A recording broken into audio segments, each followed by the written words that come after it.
Good evening and welcome to the Simply Race Touring Car Championship live from Simply Race in Milton Keynes.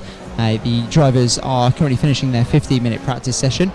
You can see a couple of the drivers going around at the moment. We're currently following Championship live from Simply Race in Milton Keynes. The drivers are currently finishing their 15-minute practice session. Today we will be racing around at the moment. We're currently following Championship live from 125 Murphys. The drivers are currently finishing touring cars practice session.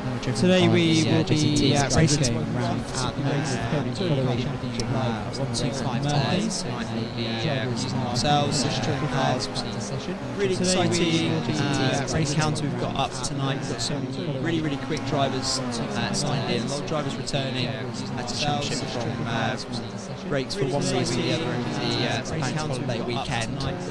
Apologies if you did just hear an echo. Probably my fault. Had two streams open at the same time, so that should be sorted for you now. If it's not sorted, then let me know. So we've just got 3 minutes left, 2 minutes left of practice, and we'll be going into race number one. Race one is going to be quite an interesting lineup. We've got championship second. In fact, we haven't got our championship leader, Lee, who is not feeling very well after his holiday. So Jack Ashton, who's in second, will be second place in the championship, will be in the first race, along with Bradley Philpott, who has dropped around from a non-attendance, so he's actually only 1 point behind if you take away that drop round, so that'll be very close. We've also got David Williams in the next one. Oh, sorry, I'm looking at the wrong line. Sorry, this is the guys out on circuit. Apologies, completely my fault. So actually, in the next one, we've got return of Stephen Moffat, who's been away for a couple of rounds, but Stephen always contends for the overall race win. Callum Cripps, Steve Boyce, who's been very quick in practice, as has Lewis Manley. Lewis Manley and Steve Boyce both trading fastest laps in practice, both before today and today as well. And Dane Oliver as well, looking at our favourites as Grant Lyman spins at the last corner. Very tricky last corner here at Croft. So just Peter, you guys struggling to hear me? If it isn't working for you, we are live streaming on Facebook as well if you're on YouTube, so you can watch us on there as well. So feel free to log into that, and hopefully that's working for you. It seems to be working our end. I'm not really sure what I can do to help you. We're streaming simultaneously. Let me know if it comes back. It might be worth trying another browser if you are still struggling.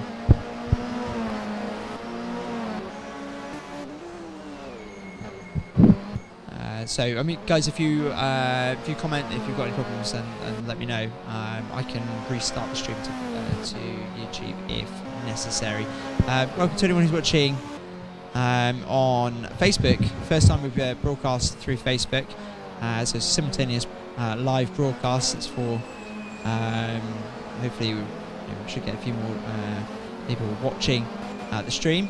It's a bit more accessible through Facebook. So let us know either through YouTube or Facebook how you're enjoying tonight's racing. This is just practice, so bear with us for 2 minutes, and we're actually going to start the first race. Josh Bamwell, we've got a question about Josh Bamwell. Let's have a look.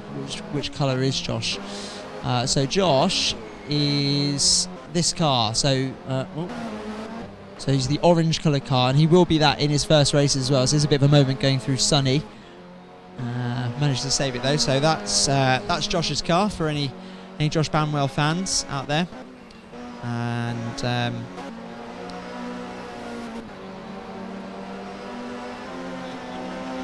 no, there is for those people saying who might not be any Josh Bamwell fans, we have got one who's just asking. So we are just finishing practice now, and then we'll be getting started with the race. Let us know your expectations for race one, and I'll give you the grid lineup in just a second.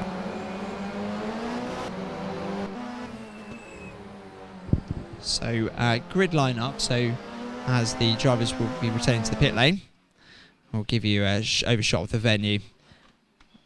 There we go. There's some guys ready and waiting for racing. The grid lineup for race number 1 will be Steve Boyce on pole position. As I already said, Steve has been very, very quick in practice. We've got Callum Sendit Cripps starting in second. Callum's well attracted to some incidents on circuits. I'm sure we'll see a move into turn 1 from Callum. Scott Woodwis from Downforce Radio starting in 3rd place. Paul Day will be starting in 4th place. Lewis Manley, our quickest driver in practice, starting in 5th. Reese Foreman in 6th, Ben Long in 7th, Mark Winwood starting in 8th, Matt Goodger-Scott starting in 9th, Stephen Moffat will be starting in 10th, Nathan Burton starting in 11th, Chris Hardwick in 12th, Thomas Grellervicus in 13th, Dane Oliver will be starting in 14th, and there is no pod 15 for the first race, so 14 drivers in race number 1. And I'm just going to go back to the bits and pieces on Facebook. So,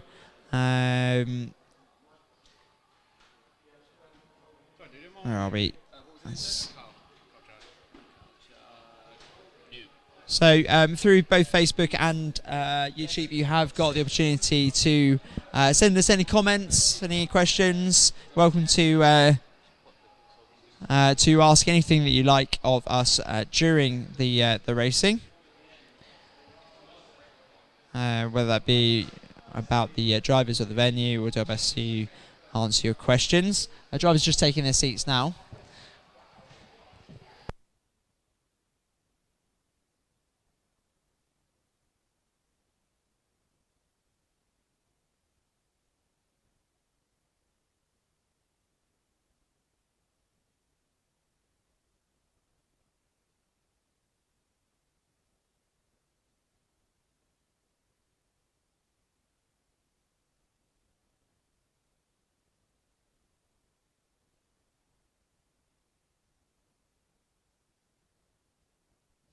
Okay, so drivers just been warned to make sure they keep their distance at turn 1, and they will also need to watch out for the bollards on the circuit as well. There are some bollards on the track that could cause some incidents.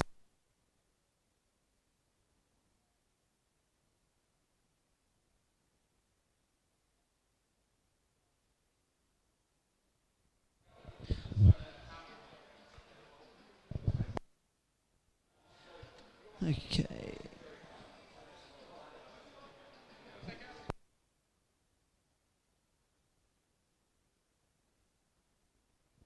Attention grid, all non-essential personnel.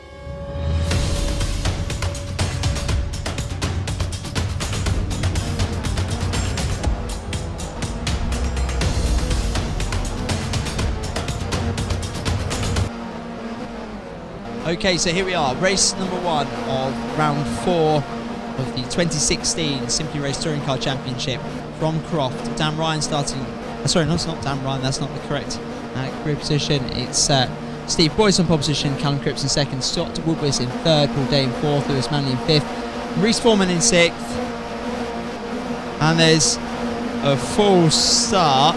I think we're going to do a restart.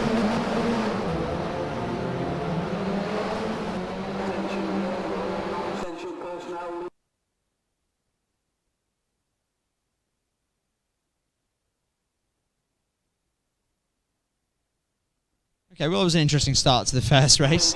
Ben Long, a newbie to the championship, going on 0 instead of the green light. So hopefully that won't happen again. It was very interesting though. Peter, you need to get yourself a good 3G connection. I don't know whether you can get that out in the countryside where you are. Maybe it is BT just throttling you, maybe downloading too much stuff. Right, here we go. We're going to go again for the first race of today's championship round. Croft is the circuit, BMW 1 Series touring cars. And we're waiting for the lights.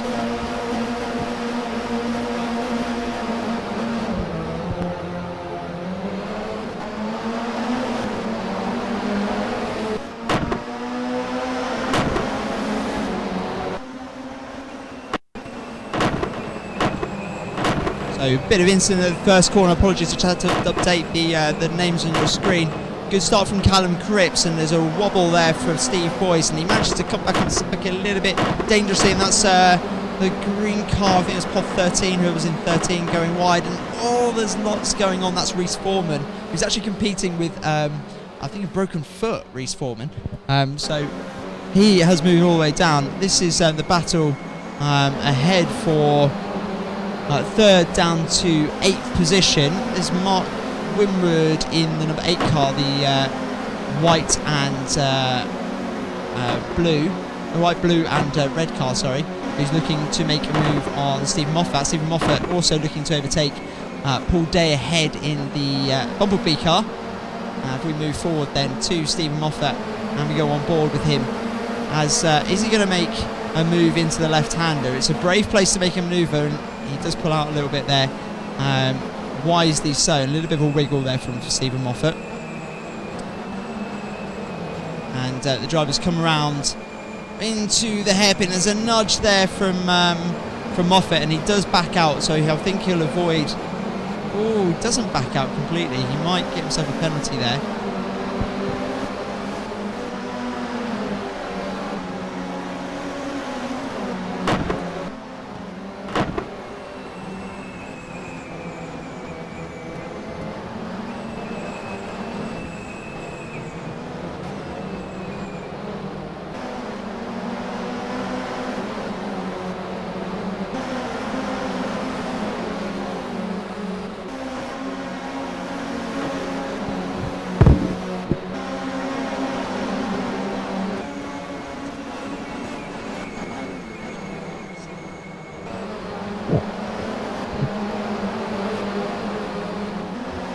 So then, the battle for 6th, a close battle here going on.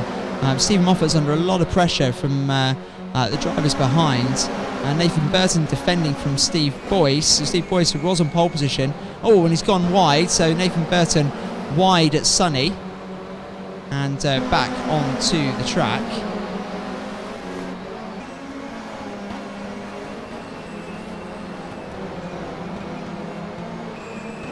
Steve Boyce doing very well to put a lot of pressure on to Thomas, and he goes through up into 7th place. Ahead of him is Stephen Moffat, and who's that as well? It's the that might be, sorry, 1 second, check. So Mark Winwood. So side by side into turn 1. It's always going to be close with the exit. And one of those bollards on the outside I was talking about earlier has already gone missing. Oh, and there's a driver behind. That's, I'm not sure who, Pod 13, which is Thomas Grelevicus, who's gone round. Whether that would be going round on his own accord or there's been someone else causing that collision, not entirely sure. We'll try and review things in a bit, but I was actually hearing from race control that the collision was all on his own accord, so unfortunately just lost the back end. As Steve Boyce is putting a lot of pressure on Ben Long here. Ben Long in the red car, Steve Boyce in the blue and white car, into Sunny in and Sunny out. And there's a slow orange car ahead, which is Steve Boyce. I think he might have made a small mistake.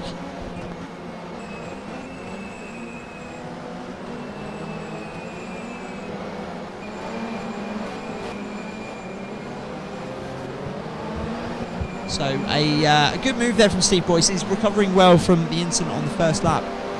Some good, clean overtakes. I'll tell you, all the drivers have been warned about their conduct as well. And there's lots of people who are going to get penalty points, and potentially it might affect their starting positions. And that is Stephen Moffat going past Mark Winwood into turn 1. Up at the front, it's Callum Cripps leading. The gap currently, you can see on the left-hand side, is 3.6 seconds. Lewis Manley, I think, is probably currently the fastest driver on track. Let's just see if we can check that. Oh, he's not. Great lap time last time round from Callum Cripps. 24.9 is actually a second quicker than Lewis Manley in second. So Callum Cripp's got a nice healthy lead at the moment with 3 laps gone. We're currently on the 4th lap, so we're almost halfway through this race. Stephen Moffat having a nice race from 10th place, and this is Stephen we're following now.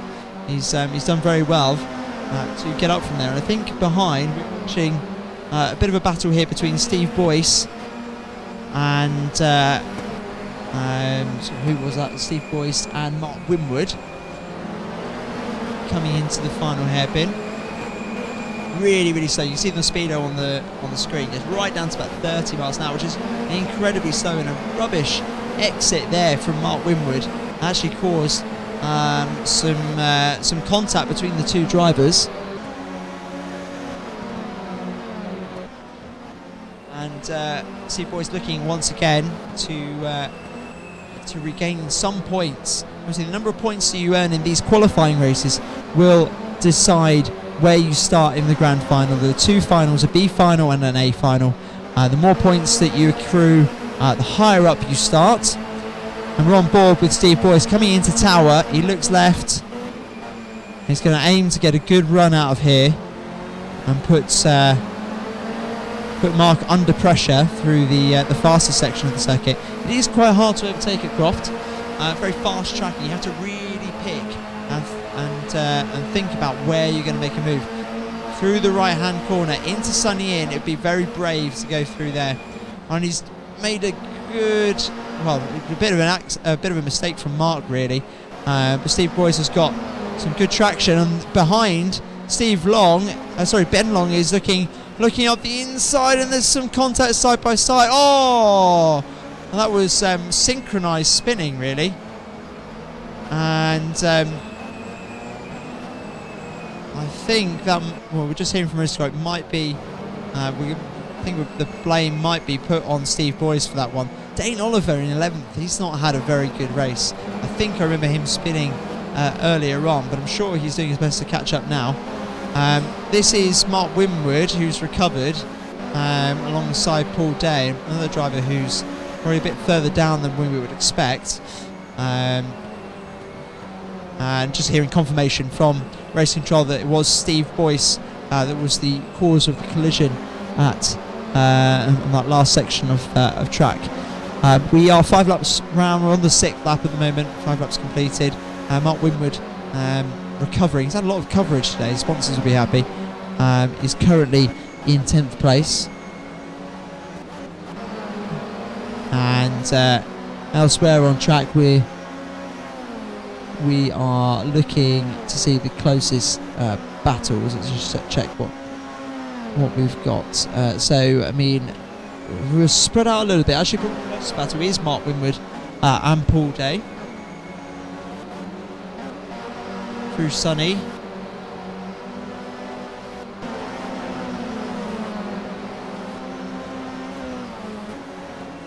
So a bit of a disaster really for Steve Boyce. Just so there's some of the drivers around here commentating. Had a terrible opening lap. Was doing really well to catch up, and potentially was a bit pressurised in that move. Ben Long coming alongside the two of them. Ben Long did back out. Really, it was a bit of a turning in from Steve, but he'll be very disappointed to get that number of points after starting on pole position.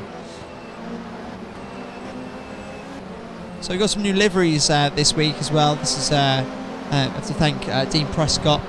That's one of them, moment number 13, Thomas, in the sort of purple, pinky, bluey kind of car. I don't know how to describe that car. It's quite nice. I just don't know how to describe it. Oh, and there's a bit of a look there from Paul Day for 8th place.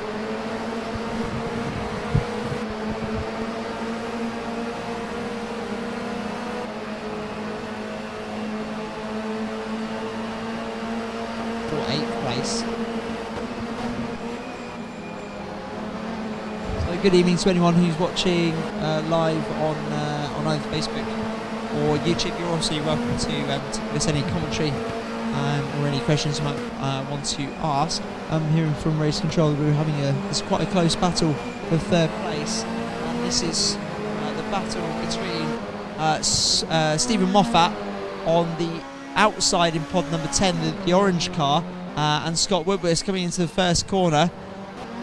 Late braking from Scott Woodwis. Stephen Moffat was probably slightly more controlled, and a bit of a wiggle for Stephen Moffat. He holds it nicely though as they head down one of the main straights and into Tower. We'll see if Stephen's able to close at all into the braking area and onto the power well. He is a little bit closer, you have to say. Callum Cripps is really flying at the front though whilst we watch this battle. 6.3 seconds ahead of Lewis Manley, who was one of the quickest drivers in qualifying. Oh!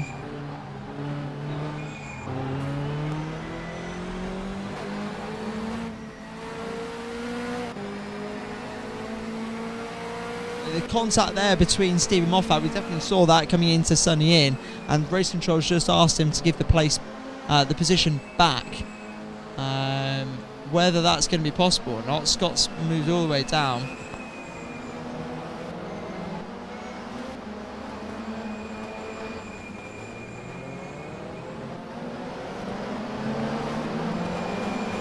So, unfortunately, it doesn't look like Stephen's going to be able to give the position back to Scott Woodward. Scott Woodward took a long time to get back on the circuit, but just to go through, has he given the position back? Oh my gosh, that was just a terrible move there.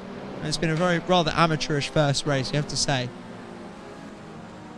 Lots of drivers going to receive penalties as a result of that. I doubt that the result on your screen is going to be a result that we actually finish up with. So we'll load up the we will load up the replays in a second and dissect the results as well.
So we are going to just quickly load up the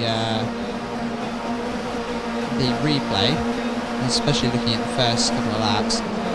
So you can see the start here is following from behind at 6. We'll just I want to see what happens first. I'm going to turn 1. 6 goes completely wide on his own. Right, so this is where the pinch point is.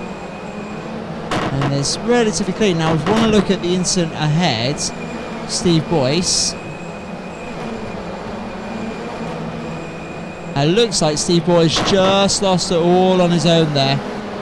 So, no penalties for that. And behind, we've got the green colour car. I think, by the looks of things, he's probably come back on trying to avoid the spinning Steve Boyce. He's got about out of shape. Yeah, he's just knocked into the other driver, so number 14. That was Who was that? Number 14 was Dane Oliver, so that was the reason why Dane Oliver was so far down. I'm just going to quickly look at this car as well, number 12. It's coming to turn 1. On the brakes. So there's a bit of turning in there, I would say.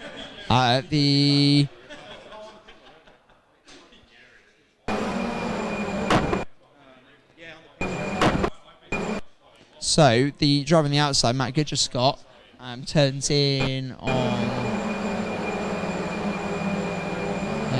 pink car and definitely causes a collision there at the first corner. So I think it's safe to say that Matt's going to receive a penalty for that one.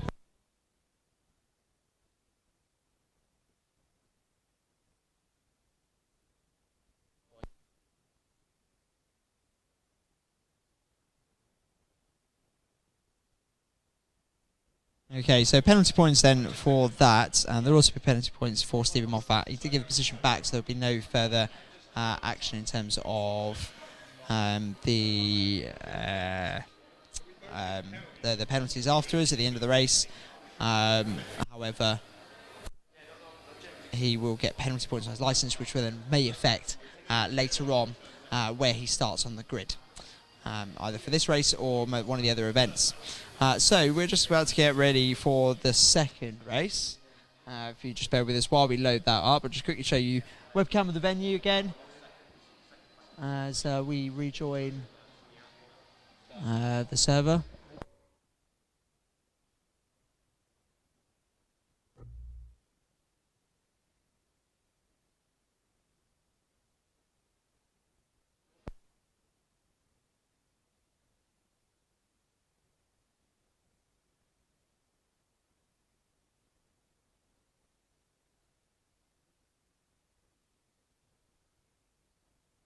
Attention grid, will all non-essential personnel leave the grid? Attention grid, will all non-essential personnel leave the grid now?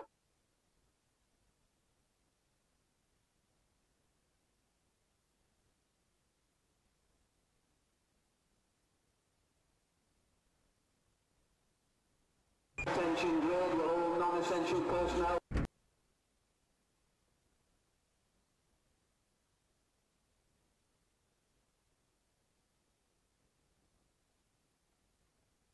Attention grid, will all non-essential personnel...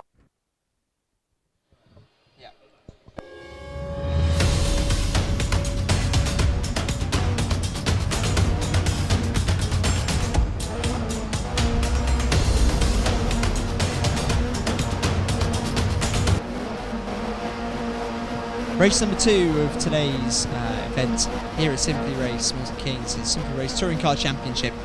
Dan Ryan starting on pole position with Darren Kirk in second, Reno DeMarco newcomer to the championship starting in third, Will Murphy in fourth, Shamek Glodek in fifth, Jack Ashton in sixth, Ron Lyman in seventh, and Bradley Philpott in 8th place. We're just waiting for the lights to go green,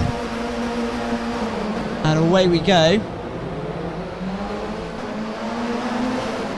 So side by side, 3 abreast into turn 1. Who's going to give up position first? And it's always going to be quite chaotic into turn 1 at Croft. We saw that the British touring cars this weekend, and there's obviously a little bit of contact and goes into the someone goes into the wall. I think that was Will Murphy. And there's more contact behind. We'll have to revisit that afterwards. Up front, Darren Kirk leading from Dan Ryan. Darren got a great start, but he's under pressure at the moment. Bradley Philpott up into 4th. I think there was some contact there, and Darren Kirk and Dan Ryan having some contact. Darren Kirk now down to 11th position.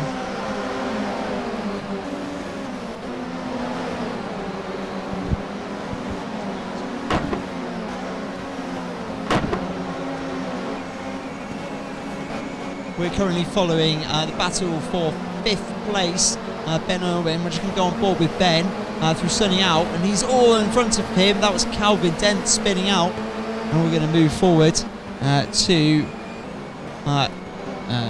this is Carl Chard looking to go around the outside. That's a brave place to make a move, and they both don't make the corner because there's a little bit of contact. So elsewhere, I think Ben Merwin taking advantage of that as this bunch of drivers come across the start finish line. A nice close bunch. So at the moment, Jack Ashton in a very fortuitous first position. Dan Ryan in second. Bradley Philpott in third. Shamrock in fourth, and then Shamrock's gone all the way down. A huge crash. This is NASCAR style, epic proportions.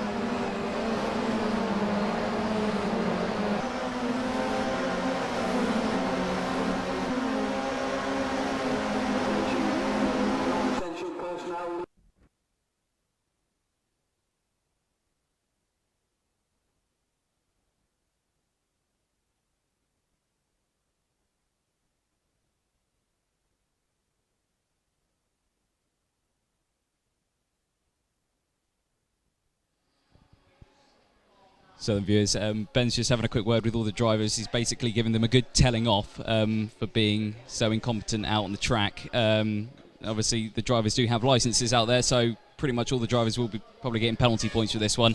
And penalty points can lead to race bans from just one race in one of the rounds, or it can lead to a whole round of ban. So the drivers really need to pick their game up a bit. So Ben's going back over now, so we should be getting going very soon.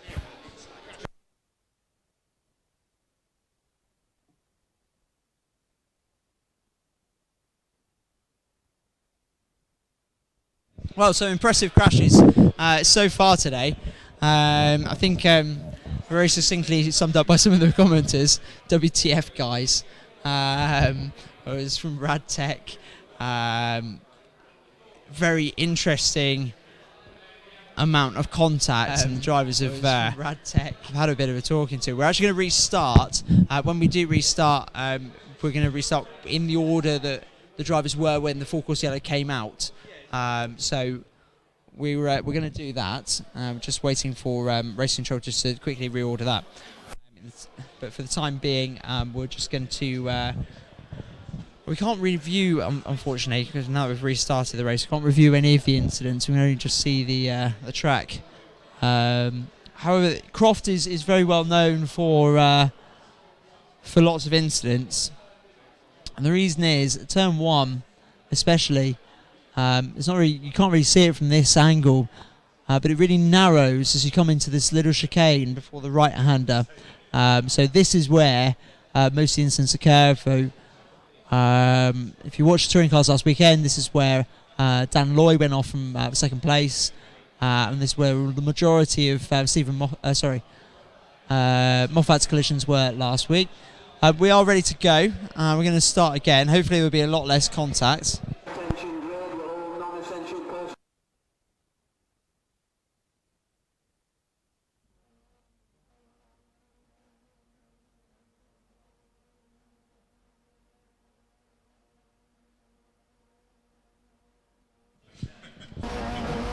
Okay then, so here we go for the second start of race number 2 this evening. Jack Ashton starting on pole position, Dan Ryan in second, Bradley Philpott in third. David Williams actually had a really good start from it's up into fourth. Grant Lyman in a very strong 5th place. Carl Shard in 6th, Ben Irwin in 7th, Darren Kirk in 8th, Sean McGlodick in 9th, Josh Banwell in 10th. As we wait for the lights to go green, and we're up and running. Good start there from Dan Ryan on the outside. Not so good for Jack Ashton. He might have to second for second coming into turn 1. He finds his way to the outside and he gets a little bit pushed wide. So wide for Jack Ashton and sorry, not Jack Ashton. Apologies. I was getting confused by the fact we haven't got the right colour cars in the right order. So it is Jack Ashton leading. It was Dan Ryan that went wide at the first corner. That's a slightly better first corner. Congratulations. There is still yellows in the first sector, but much better than before. Jack Ashton leading the way, and side by side between Carl Chard and Bradley Philpott. David Williams is up into second place and pushing hard on Jack Ashton for first. So Philpott down to third. He did start in, down to fourth. He did start in third. As we're on board now with Bradley Philpott as we come into Sonny Inn. Hard on the brakes, looking there. It's a really hard place to overtake Sonny Inn. Has been done, but you really have to be confident on the brakes and have a great run out of the chicane. And the top four head into the left-hander. This is a really technical left-hander. Stay over to the left-hand side to cut back for a medium is slow right-hander, and then the really, really slow hairpin here at Croft. And joining the back of the battle is Ben Irwin in fifth. Nice close battle behind as well. We've got Shamak in sixth place, Dan Ryan in seventh, Josh Bamwell in eighth, Calvin Dent in ninth, Grant Lyman in 10th, Reno DeMarco in 11th, and Darren Kirk in 12th place. Unfortunately, bad start for Grant Lyman. I'm not sure what happened there. He was in 5th. Let's move back to the top 5 drivers on board then, with Carl Chard looking ahead to David Williams. Braking hard into Tower. He's going to be looking to have a good run. And it does look like he's probably slightly gaining. It's relatively close between the drivers.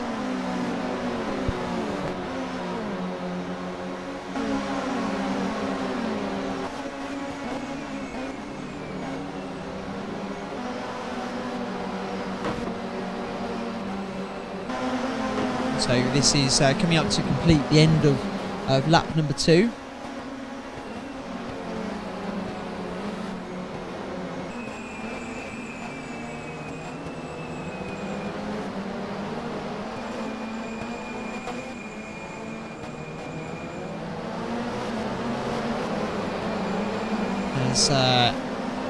It's actually really very close between these two. So close that neither of them seem to be really catching on each other. I'm surprised Bradley hasn't caught up so much, but Bradley has just gone straight into the race day, no practice at all. So maybe he won't be too displeased with being fourth. I'm sure he'll get quicker and quicker as the race goes on. Carl Chard now really, really close to David Williams, who's also catching on Jack Ashton as well. These top 3 putting away slightly from Bradley Philpott. Through Tower. Oh, and a bit of a wiggle for Carl Chard, but he manages to keep it pointing in the right direction and actually gets not a bad exit as well. If we go on the bumper cam of this is David Williams looking, he gets so close to him coming into Sonny Inn. Jack Ashton, a quick driver though, very consistent, very, very careful not to run wide there on the exit. Very easy to do. And behind, Bradley is caught up, but also there's a bit of a look. There's a dive there. That's a proper touring car move from Bradley Philpott, and he goes up the inside.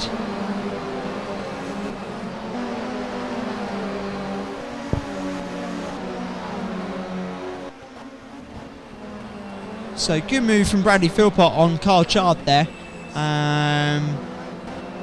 He's now having to defend he's going so tight to the hairpin. You're going to have to think that Carl might have another look at him coming in to Tower, the right-hander at the end of this straight. Him coming in to Tower.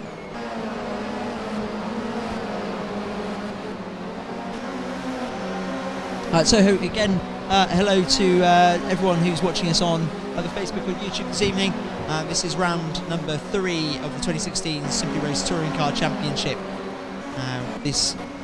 We are currently running at Croft. This is the second race of 6 tonight. It's basically qualifying heats, followed by grand final. It's basically in the interest of all the drivers to do as well as they can in qualifying heats, that decides whether they come in the B final or the A final. There is progression still from the B final to the A final if it all goes wrong in the heats. And a little bit of a look by Carl Chard. He was wise to that where it was Bradley after having committed the same move himself the lap previous. Jack Ashton is still leading ahead by 0.6 seconds ahead of David Williams. Bradley Philpott in third, Carl Chard in fourth. Ben Owen's dropped away a bit from the back of this pack, but in a little bit of a lonely fifth. Shamak Glodek in sixth place. Close to him is Dan Ryan. We might have a look at that battle in a bit. And not far behind him is Calvin Dent. Then we've got Josh Bamwell in 9th place, Will Murphy in 10th, Ryan DeMarco in 11th, Darren Kirk in 12th place. 13th place is Johnny Sukas. Grant Lyman, unfortunately, down to 14th on such a great start. The 15th driver is Jake Sanson, who's supposed to be on his way here from Brands Hatch, but he hasn't turned up yet, so we're eagerly awaiting our Downforce Radio Le Mans superstar. So hopefully, I would say superstar, he's a commentator, so I'm not sure how much we should expect on the stuff on the track we just get here, but I have every faith in you if you are listening to this back. Right, so up front actually, it's actually probably even slightly closer. The battle for first, David Williams really looking close. Two really excellent battles here as David looks to make a move. Was that Bradley Philpott going a little bit wide at the last corner? This might give a chance to Carl Chard, and we go onto the bumper cam. He has to duck into the slipstream. He's gaining ever so slightly. Pulls over to the right hand side. He's going to be really brave on the brakes. He pulls out very sensibly, you have to say. Ooh, bit of a wiggle for Bradley, and he managed to hold it, but that really must be a good run here from Carl, unless he had to back out of it. He pulls over to the right hand side, coming into Tower. He's going to have to go the long way round by the looks of it. And on the brakes, cut back maybe from Carl, maybe the slightest of love taps, and completely on the tail of Bradley here. He's going to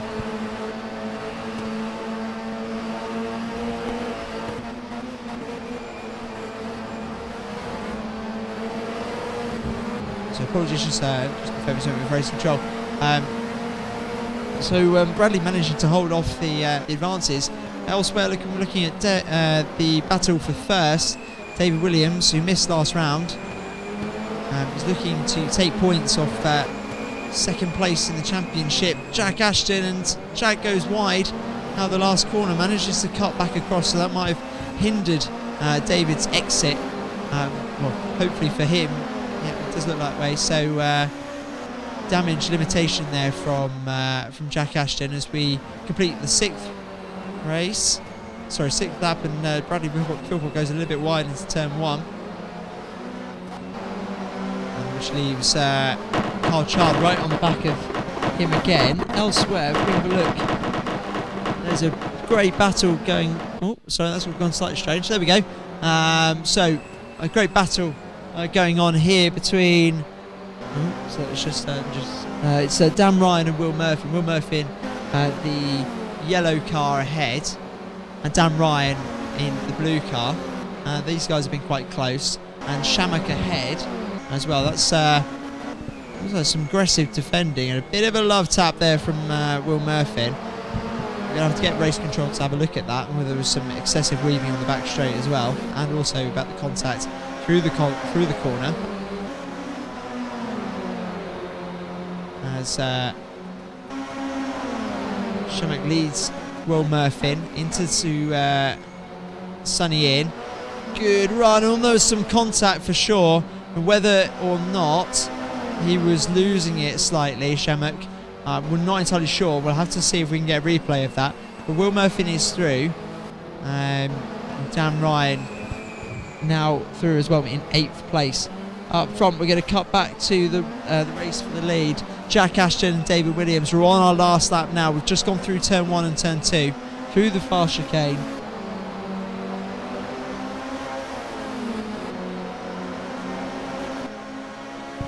Just to answer any questions on the stream, actually, whilst we go through this, unfortunately we haven't got any EPs at all today. He is a muddy Goodwood. And yes, Stephen, we would really appreciate an update to the overlay if you ever get a second, just to fit in those extra few pods that we've got now. Really close to these two drivers on the final lap. David's really looking, and is Jack going to be able to hold him off for the win? It's really quite a difficult place to overtake Croft if you know what you're doing defensively. It's going to be do or die if he makes a move. It's not going to be here. It's going to have to be at the last corner.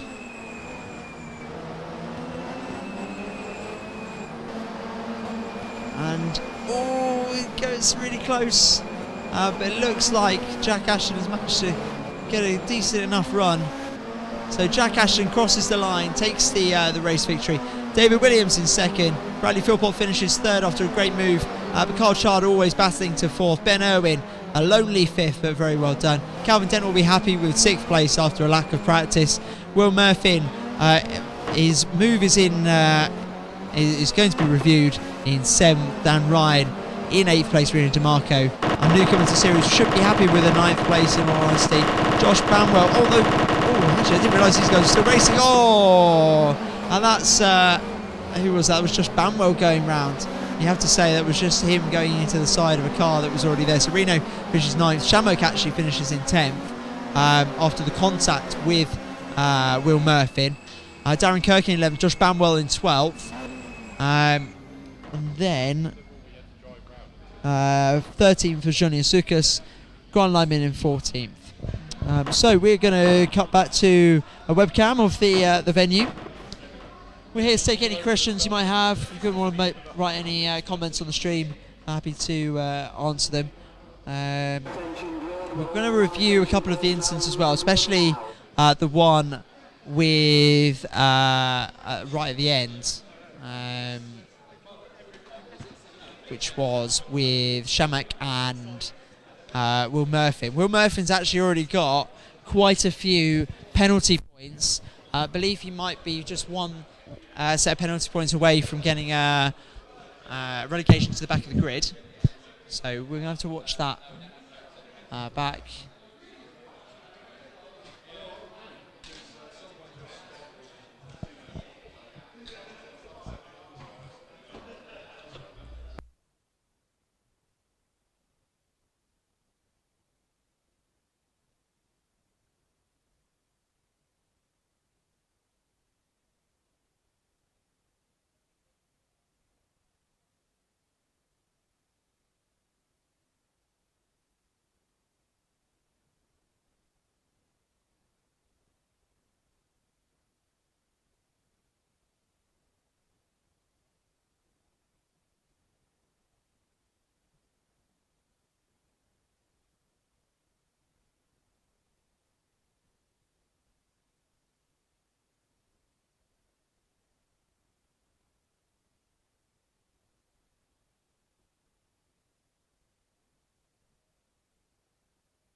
For Dean, yes, I'll bring up the EPS car in a second.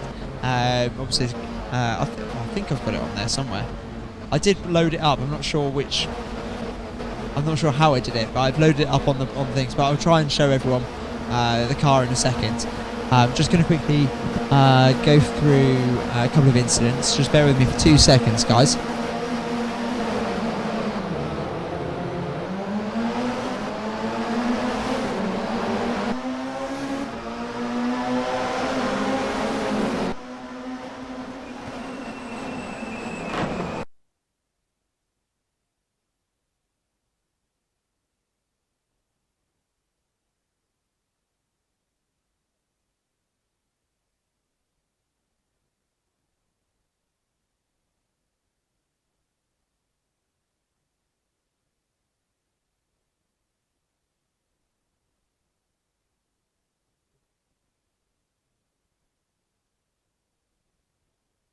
Okay then, so we're just going to quickly review that last incident, which is with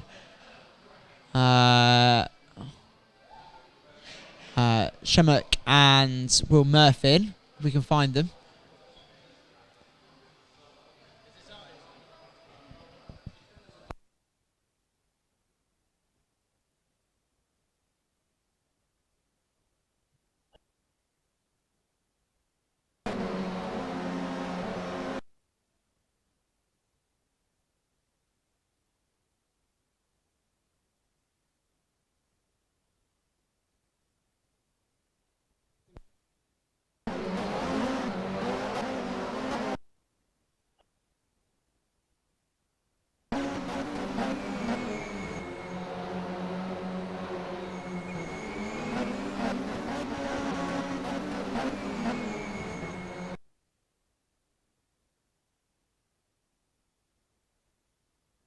Okay then, so this is the yellow car is Will Murphin and the car in front is Shamuk.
Guys, thanks for being with us. Just obviously a bit of argument, emotions running high. Going through the incidents in the last race.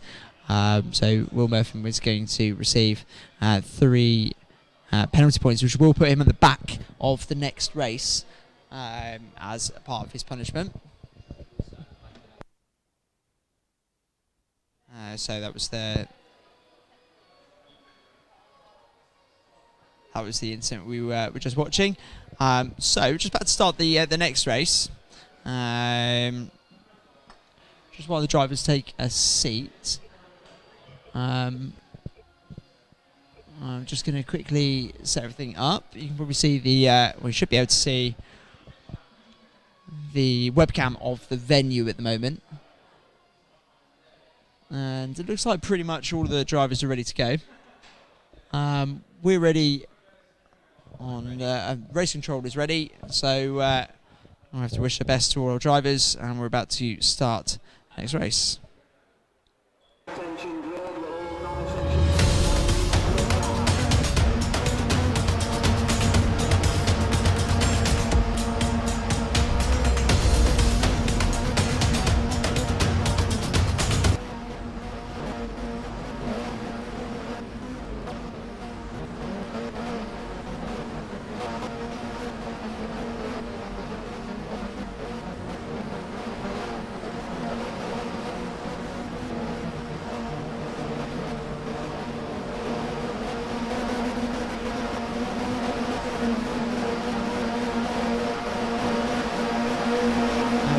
And away we go for race number 3. The drivers pull away from the line. And hopefully we're going to see a nice, clean first corner. Well, the last race on the restart was really good. Hopefully we'll get a similar kind of thing here. As a lot of the drivers go nice and wide, but nothing too crazy. Bit of side-to-side contact ended up in that collision. One of the drivers ended up backwards. I think it was driver number 4, which was Paul Day. So Paul Day is now moved all the way down to last place, which we move to the back. So elsewhere, Dane Oliver's leading, Chris Hardwick in second, Steve Moffat in third, Nathan Burton in fourth. Great position for him. There's a bit of contact going on through the fastest part of the circuit as well.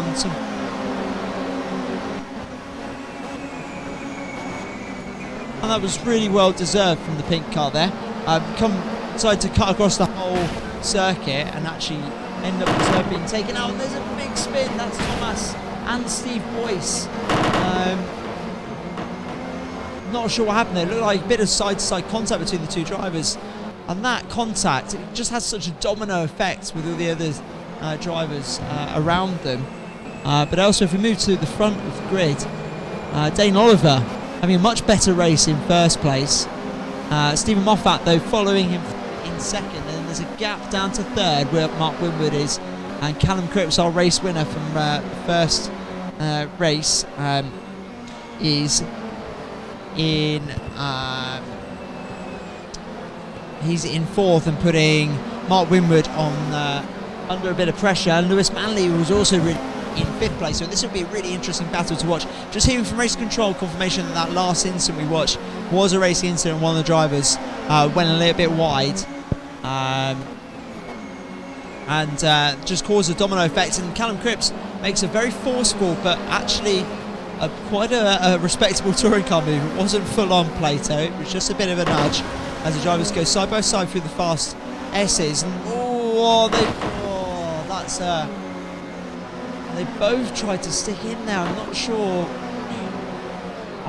sure why the other driver didn't back out there. I think, in my opinion, the driver on the outside, I think race control has a different opinion of mine. I would like to see a replay of that. But Callum Cripps now down to 11th after such a great start. That's promoted Lewis Manley to third. But elsewhere, Dane Oliver has just lost position to Stephen Moffat first. But it's still really close between the two drivers. So we'll just see if we can catch up with that. Oh, there's a move there. Mark Winwood. Steve Boyce. So Steve Boyce is putting Mark Winwood under pressure. We'll catch up with the leaders in a second. Coming into turn one, you see the dust being kicked out from the outside.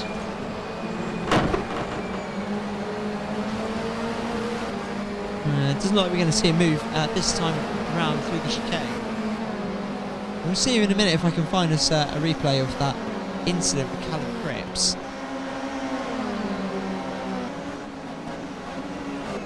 Just bear with us 1 second. It was Mark Winwood and Callum Cripps. Let's have a look now. So we're going to go.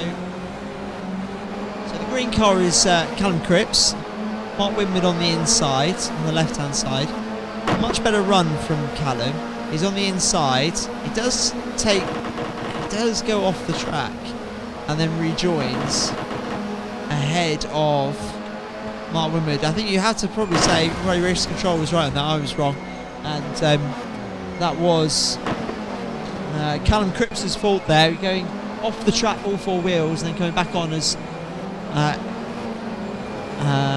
as we look at, this is Steve Boyce looking to make a move on Mark Winwood. Mark Winwood, of course, the now innocent party in that last replay we watched.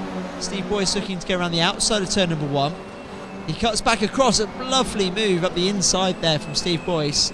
That was really, really well executed. The cut back through turn one is something I haven't really seen before. And a really good move because it's such a hard place to overtake. So congratulations to Steve Boyce. He's making his way through after a disappointing race number one. Elsewhere we've got at the front Dane Oliver in second, following still quite closely in Steve Moffat. Lewis Manley is in third, Scott Woodwiss in fourth, then we've got Reese Foreman in fifth. Now we're looking, I think elsewhere on second, Paul Day and Mark Winwood. There's a close battle.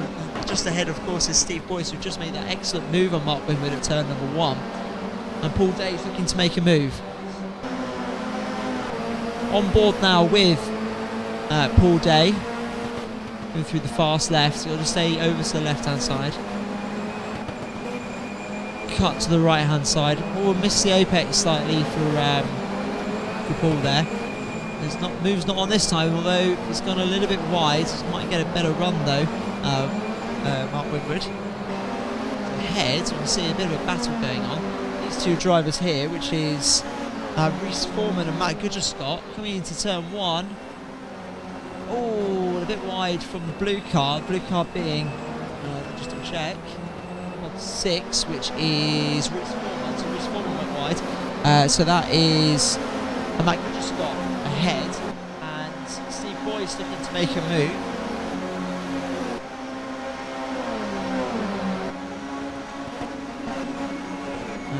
And a cut back there from Steve Boyce. He goes over to the right hand side. Now is this going to end up being Callum Cripps, Mark Winwood part 2? Going through here. Almost exactly the same, but a bit more, slightly further on the track, to be fair to Steve Boyce. And he's looking for a move at Sonny and going defensive to Reese Foreman. Through Sonny out. And there's a bit of a train behind as well. The train of Paul Day, Mark Winwood, Callum Cripps. Wide comes back across and round the outside maybe, or is this going to give an opportunity to one of the other drivers behind? Oh, a bit of a sideways moment for Steve Boyce. He's going to lose a position here. He's going to lose position to number 4. That's Paul Day. Or is he, actually? Let's cut back a little bit. There we go. Yeah, he's lost the position to Paul Day. Oh, it's really unfortunate for Steve Boyce. He's going to have to do that work again. But still, a decisive move from Paul Day there, and he'll be very happy to take that position, of course. Does give a bit of a reprieve then for Reese Foreman. Not much of a reprieve, but a bit of a reprieve.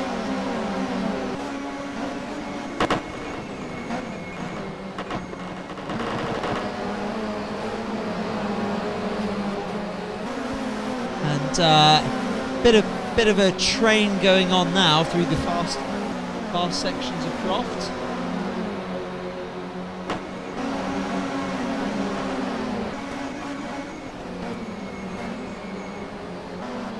Through sunny in, sunny out.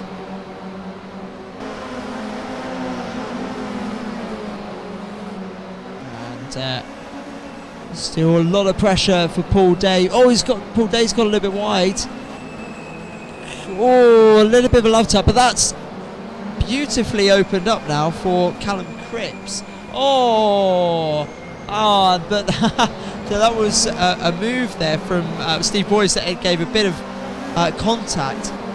He did back out of it and did ensure that there was no position lost, or sort of gained even. And Callum Cripps makes a move up the inside. Oh, no, he doesn't. He bails out. But the pressure forces Paul Day to go a bit wide. And the driver's going to be really careful with this fast chicane at Croft. Gets into the slipstream. Callum Cripps right on the back of right of the inside then.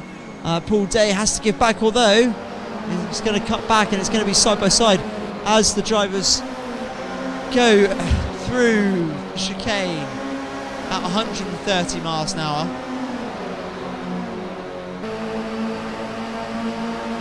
And through the right-hander, Sonny in. Is he going to go late on the brakes? And the side by side between Steve Boyce and Callum Cripps. This is a great battle for, I think, 7th place, 6th and 7th place. Callum Cripps has gone wide. That's left Steve Boyce to go for the outside. He's going to defend hard, side-by-side contact, and that's very tough but fair touring car racing, and that's allowing Mark Winwood to catch up. We're just about to enter the last lap. I don't want to watch the front because this is too entertaining. Just in case anyone was wondering, Stephen Moffat is leading with Dane Oliver in second, Lewis Manley in third. I'm much more interested in this race at the moment, and Callum Cripps is going to have to be very careful. He's looking very good and very quick around this racetrack, but he's going to have to time his move perfectly so that he doesn't come under too much pressure from Steve Boyce behind, although Paul Day's making a move on Reece Foreman. He's going to go around the outside maybe, or is there going to be a bit of a block? There's a bit of contact there with Callum Cripps and Reece Foreman, I think. Paul Day's through into 6th place. Reece Foreman cuts back across into 7th. They go through the fast chicane. Is there going to be contact? I hope not. And Callum Cripps, he might send it up the inside here into Sunny in. No, not this time. Maybe Sunny out, he'll make a move. Steve Boyce is going to make a move up the inside. He's going to have the outside for the left hand gone. And Mike Winwood's looking up the inside. And the race winners across the line, we're not that bothered about this at the moment. As they come in, oh, and there's a spin. Oh, no. I'm not even sure what happened. So Paul Day comes through for 5th. Reece Foreman in 6th. Callum Cripps 7th, I think. And Steve Boyce has dropped down to 10th. And Mark Winwood down into 11th. We'll bring up a replay of that. We'll see what we can do there.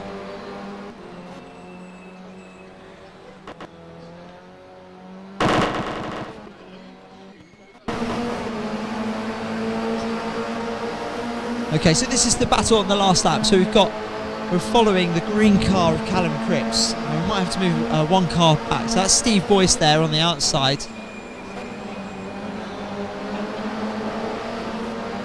So Steve Boyce goes to the outside. There's a twitch there for Callum Cripps. He moves over to the outside. I think in a minute we're going to see...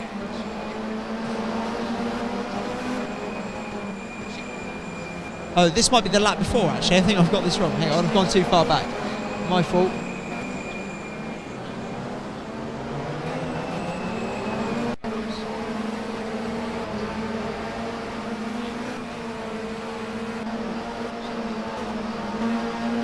Okay, so Steve Boyce on the outside, Callum Cripps in the green car in the middle. Mark Winwood looks up the inside into the left-hander. A little bit of contact. What happens here? Mark Winwood makes a move. So it was an ambitious move. The question is whether he would have slowed down in time for the corner.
So we're just actually going to quickly reload it so we can watch a few more of the incidents. Just going to give you the overview of the venue at the moment. So just bear with us for a few seconds. We've got the final. That was the final qualifying race, wasn't it? Oh, sorry, we've got one more qualifying race. Apologies. Okay, so we've got one more qualifying race, then we're into the grand finals.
So, oh sorry, we're missing the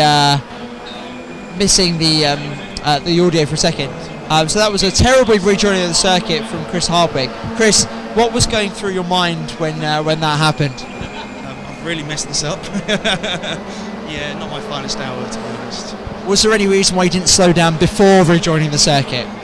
Well, I was on the grass. When you brake on the grass, you just spin. So I thought if I could just keep going, there might be a gap where I can sort of, I think I kind of understand where you're coming from, but I think you did get a little bit of your just desserts ending up in the barriers. Now this is who's sunny out. Okay, so I think this is just an accident. Cold tyres on the first lap, and it collects a couple of more drivers. It's such an effect of when the other drivers, when someone goes off in front of you because you're pushing so hard, something's bound to happen.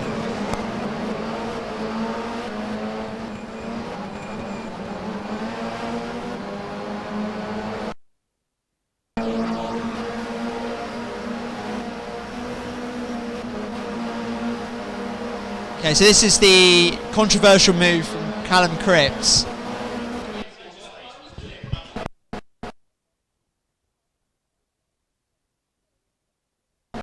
I think we might have got to the bottom of this. As Callum is an ex-Ginetta Junior driver, he doesn't abide by track limits.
So thanks for bearing with us, guys. We're just going to get ready for the next race. Obviously lots of incidents to review in that race. Next race you're going to be joined by the wonderful Scott Woodwiss.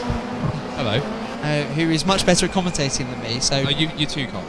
You just have such a better voice and a better way of describing what's going on the screen. I'll have a go. We're watching back the Curitiba stuff. You were much better than me. Hopefully you guys should enjoy that. We're going to get the drivers for the final qualifying race in their seats now. So if you guys who are in the venue like to take your seats. In case you're wondering, I'm the one waving at the camera. I'm the Burke in the glasses and the black shirt. That's not Ben over here. If anyone's wondering. So.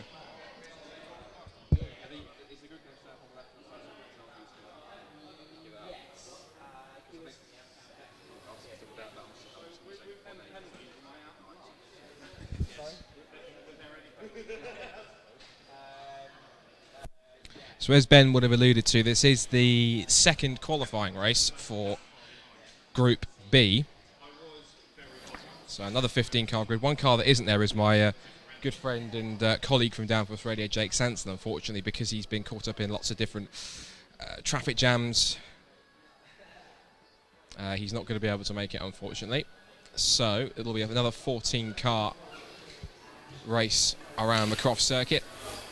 I think it's one of the underrated circuits in the UK because it's quite flat, but it's quite a challenging and high-speed circuit, so we'll have to wait and see how that one plays out. And it's, and it's so far north that no one wants to go there. Apart from the Scots. Yeah, that's quite true. Right. That's obviously the order which we had from the last race, so I'm not starting 10th. So we're going to get the names up on my left-hand side, and we'll be able to take you through the grid in terms of how they'll line up for race 2B, effectively. And of course, then I believe are we having a B final or A final? But we're having a B. Yeah. So what we'll have then is we'll have the B final and the A final. Is it B final drivers whoever's top in that will go to the A final, or? Yes, they will. So whoever tops the B final in the first, is it the first 4 or first 5 positions will go up? Just one. Just one. So just be one. So effectively, it's almost a dash for cash in some cases, because it's whoever wins this race will then get pushed up to the A race for the final one. So this is the final qualifying race. The grid looks as follows. It's going to be Josh Banwell on the front row of the grid on pole, with Grant Lyman alongside him. Well, it's rearranged now. It's Calvin Dent with what should have been Jake Sanson, but he's not obviously in this race, so he's going to obviously push down back and not take part. So, just getting the cars on the grid waiting to get going. So I think it's Calvin.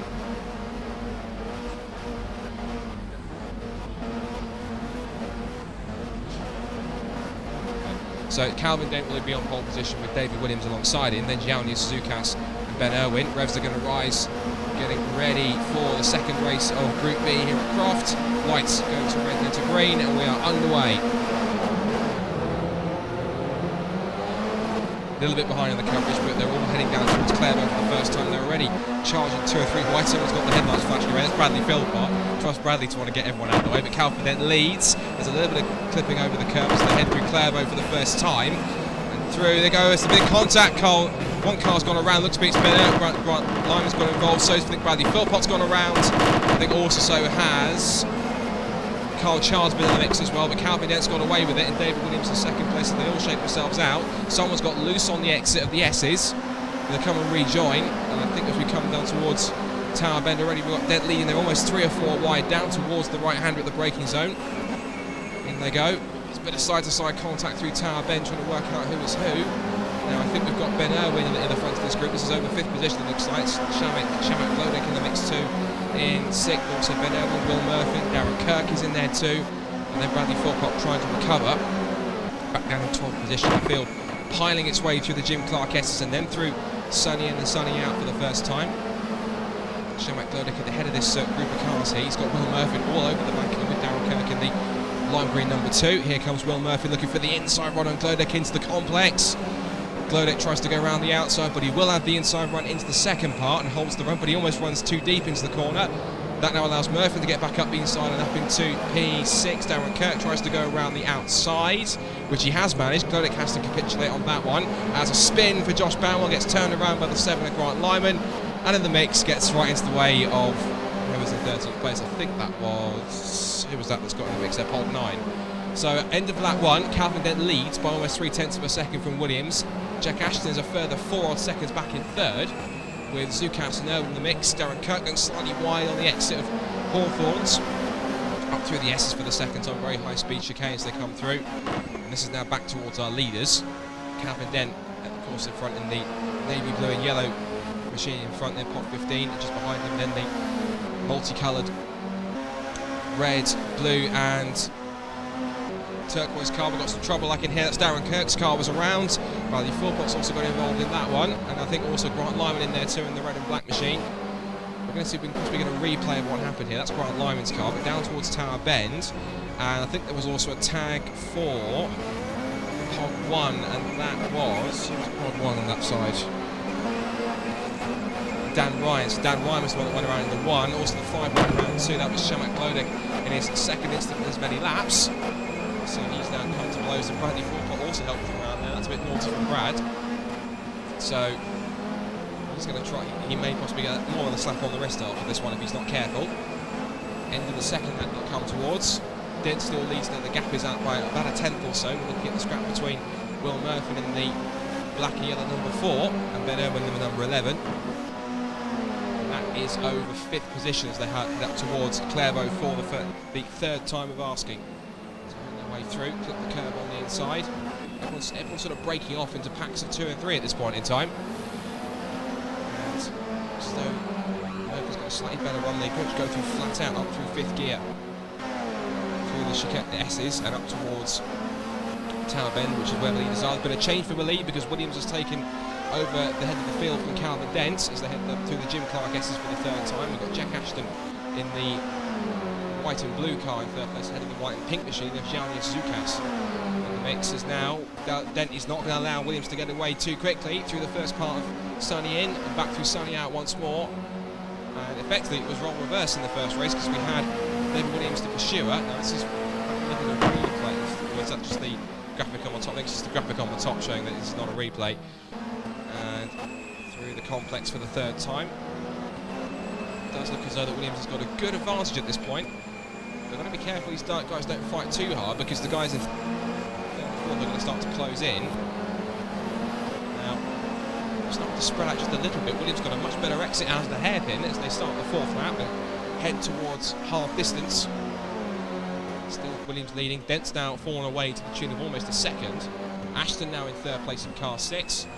And then Pot next car 12, which is Gianni Zukas in 4th. Bill Murphy is 5th and 5th. Irwin and Bradley Philpott, Grant Lyman, Sean McClellan and Carl Chard rounds out the top 10. Josh Banwell and Dan Ryan trying to recover in 11th and 12th. Gap has gone out a little bit further now to 1.3 seconds. That was 4 and 11, that was 4th and 5th. Everyone's sort of spread out pretty evenly now. Bradley Philpott's trying to close in on this scrap that's going on for 5th. There is Grant Lyman in the black and red number 7. Now, I think there's something going on with pod 2, we believe, maybe. There's a good scrap going on here between Josh Banwell and Dan Ryan. That may be over 11th place, but a good race is a good race nonetheless. Braking for Josh Banwell. He's the car at the front. This is the orange and black car. Behind him is Dan Ryan, of course, in the predominantly white with light blue and black accents on there as well. Through the Jim Clark S's again for the 4th time of asking. And they're trying to close down Shamak Glodek in 9th position ahead in pod 5.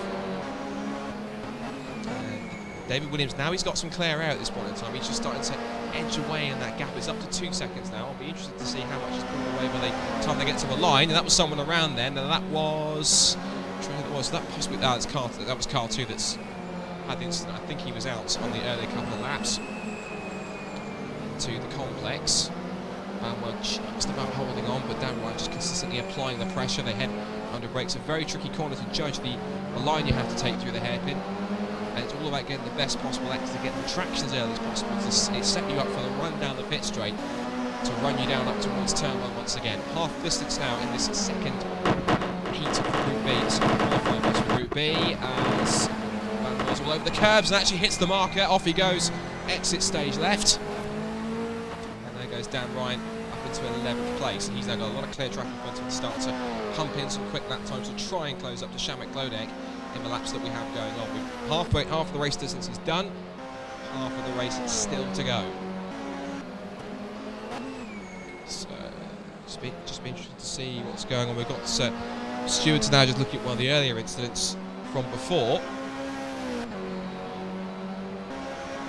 There are some individual battles going, but we're still looking at Darren Ryan in number 1. It'd be nice to see who we've got leading at this point in time. I think it is still David Williams who leads from Calvin Dent.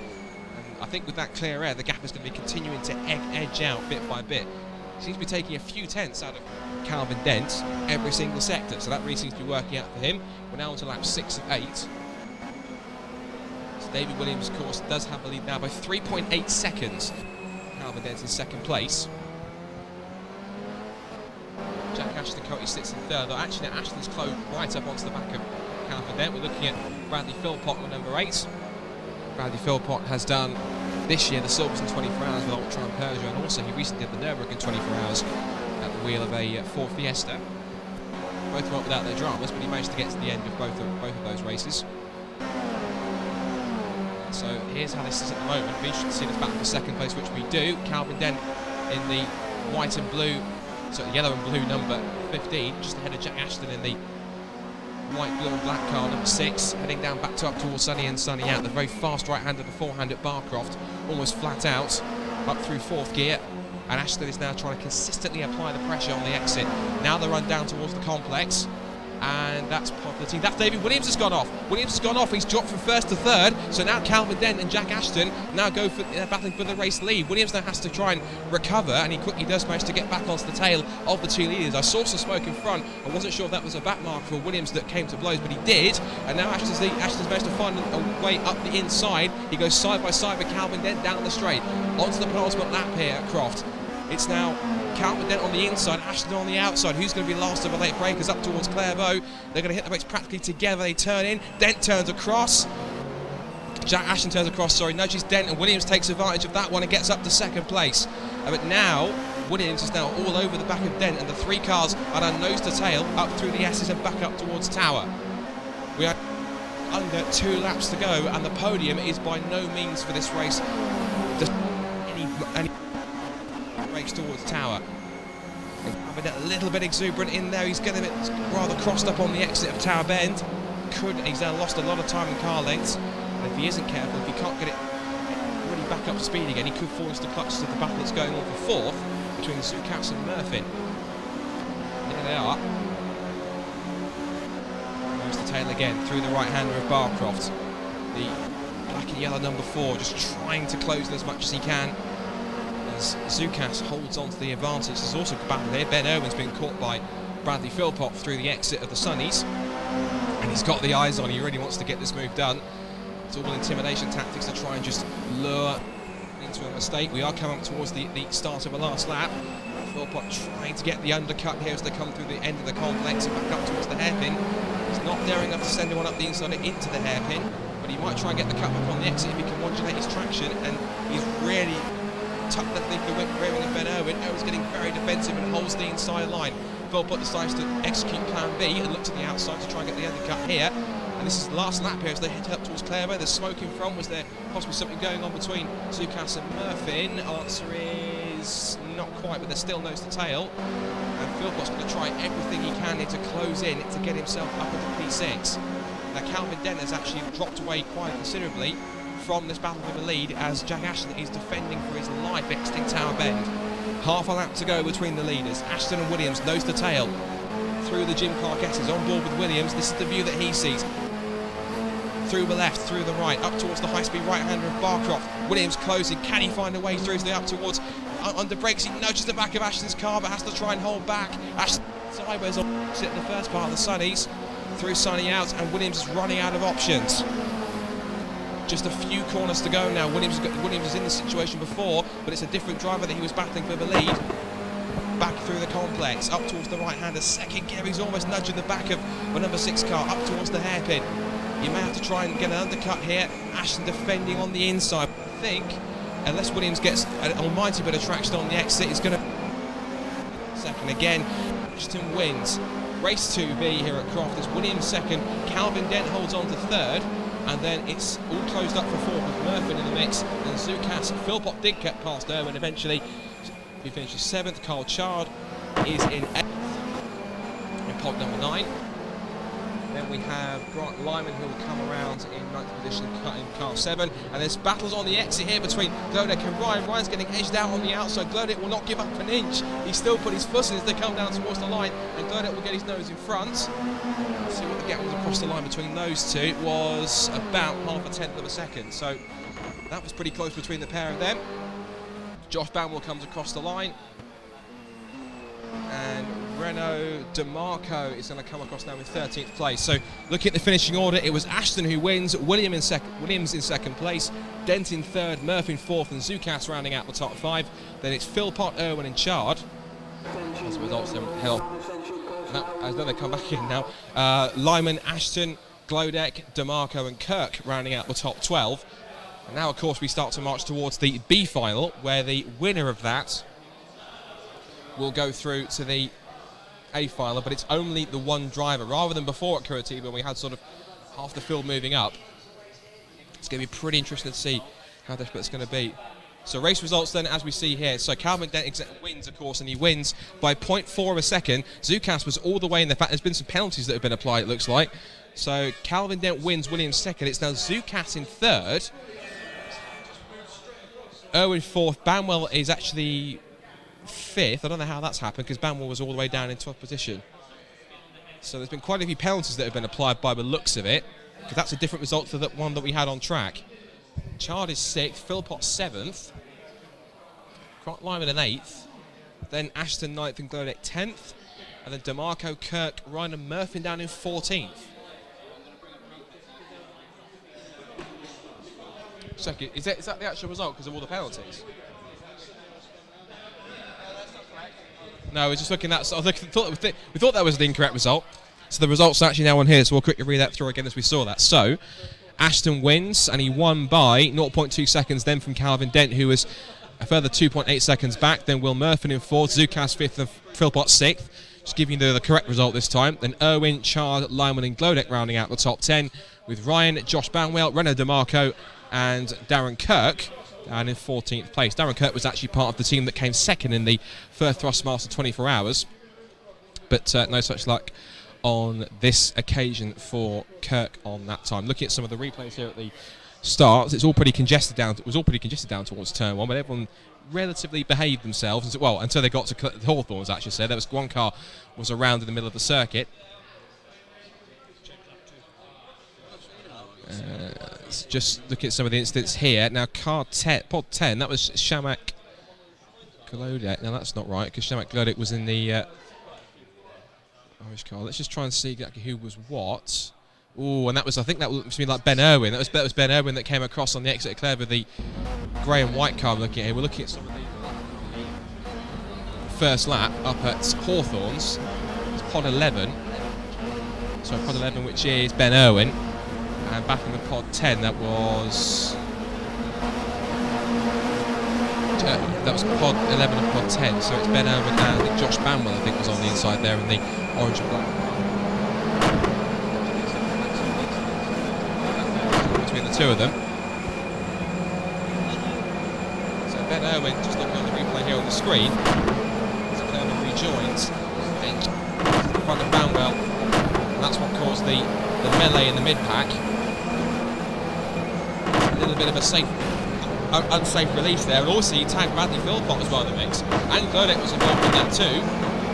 Grant Lyman also was having a bit of argument with somebody in the mix as well, so that sort of set up a chain reaction of incidents towards the front. Calvin Dent was away and gone, and it's the top three went away, but then Philpott was left with nowhere to go. He tagged the back of Owen's car, forward Bradley Philpott here, and Glodek, there's the contact, thanks Glodek. Oh, and then just Irwin's spinning car came back to Hawthorne on that one. Glodek was in the mix too. Pod 3 was also in there as well, which was Pod 3. That was Renaud DeMarco in there too. He was watching off. This is Renaud DeMarco's view, you see. All the cars happen in front of him. He avoids that, but then gets just. Oh, he lost it by himself by just rubbing the tyre wheel on the exit. Grant Lyman was very close not to make contact with him as well. And then further up, that was Pod 2. Who was Darren Kirk. He was the one that actually didn't finish the race, it seems. So Darren Kirk was in the mix there. He recovered and managed to pick his way through the order. It's up to about 5th, and then he comes alongside Grant Lyman, just loses the back end, but well held on the run affair on the inside. And down here, this is the Will Murphy was back. That was Glodek. All this sort of melee continued going on here. Clean for the rest of the lap, which is Bradley Philpott's view as we come through the last 3 corners. And then it's and that was the tag there. Josh Banwell getting a helping hand, looks like, from Grant Lyman. So Banwell's a little bit tentative through the middle of the corner. Grant Lyman said, "Hello, Josh," and just knocked him around once, twice, and then ends up facing the wrong way with pod 7. That's Grant Lyman, I believe. Yeah, Grant Lyman, pod 7. So he just heads through, and then Josh. Now, if we're looking at that, Josh did look as though he lost a little bit of traction on the exit if we look back. So, Van Croft, he does lose traction bit, so that's more of a racing incident. But the result in that, I think the one that really lost out on that the most was Shamak Glodek, because he was the one that ended up nose on with the car in the mix there. But this is still Bradley Philpott battling with the mix with Pond 1, and that was Dan Ryan. Now this is into turn 1. Oh, there was a double contact. So let's have a look at that again. So it looks as though that Dan Ryan heads up the inside. He tags the back of Darren Kirk's car, the green car number 2, at the head of this 4-car train. Philpott then tags Glodek, who then tags Ryan. And all of a sudden it was a complete melee. This is the view from Grant Lyman in front, what he could see. Everything coming together. He just up picks his way through. Master a bit of avoidance there, and the one that actually benefited from that the most was Bradley Philpott, because he came out on top of that one. Just looking back again for that replay cars. Ben Turner wants another look at that one. So let's look back at here with Bradley Philpott. Under brakes, braking hard. Ryan was already going towards the apex, tags the back of Darren Kirk's car. So back under brakes again, and just it was almost a typical racing driver excuse. Bradley Philpott is blaming the brakes. Bradley Philpott is blaming the brakes for that one as typical racing driver excuse.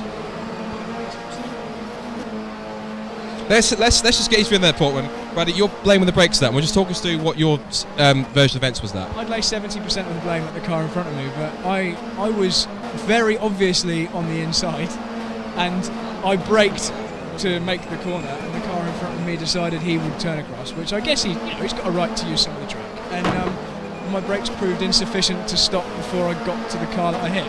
Is that a good enough explanation? We're going to rewind it here, so maybe you can sort of talk us through it as we come. On the brakes right now, and then this car in front of me in the braking zone decides to take my braking out like now. So at the moment I've got space, and now I no longer have space to slow down. I now have a car's length less to slow down, and then I click the other car. Yeah, why am I on the throttle? Yeah, I'm not actually. I think there might be possibly a glitch on the. There might possibly be a glitch on the telemetry. I think a little bit, because he was showing it to be on the throttle, but not quite. It's quite interesting, that one. This is probably an incident that's going to rattle on for quite a while. By the looks of things, we've still got both finals to go here. We haven't even managed to get to the cars spreading up for that one.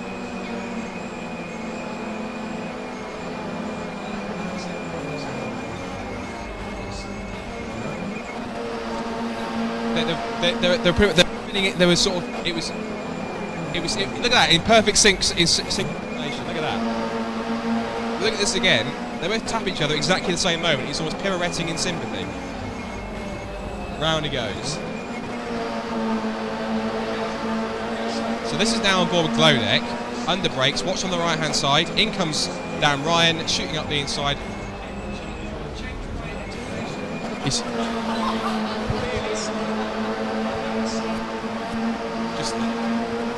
Bradley Philpott now changing his explanation. It's typical of these racing drivers. He's accepting the penalty at least, which is always a good sign.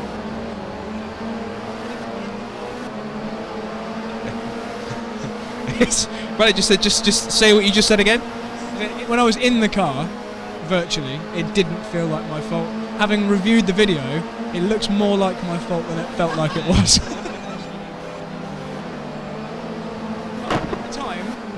In the moment, I thought that blooming person in front of me moved in the braking zone. I think Bailey's making again, and I would have got away with it too. If it wasn't that pesky slow car. This isn't Scooby-Doo. You can't get away with it.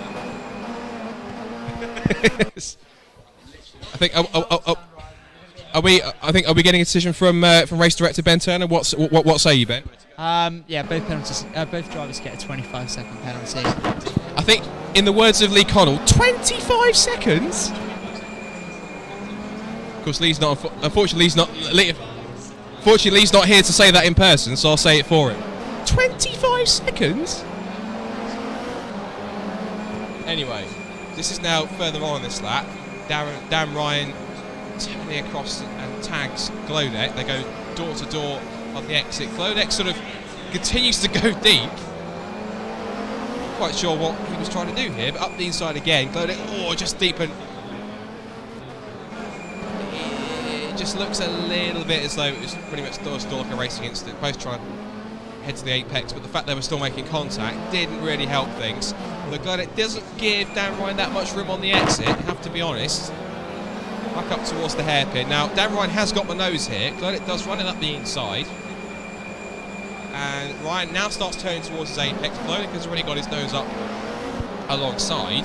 Rule is, of course, if you've got at least your front wheel at least alongside the rear wheel of the car next to you, you're allowed the car there. So it looks to be a bit of a racing incident. And I think just on the exit, there was a bit of friction, a bit of door banging that forced both these guys to kind of just remain locked together.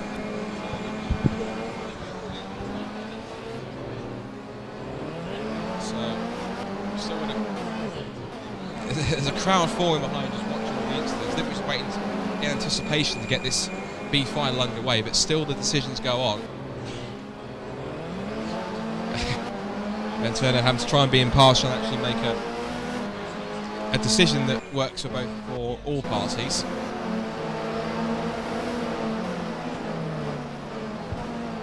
I think you can tell we are sort of filling for time here because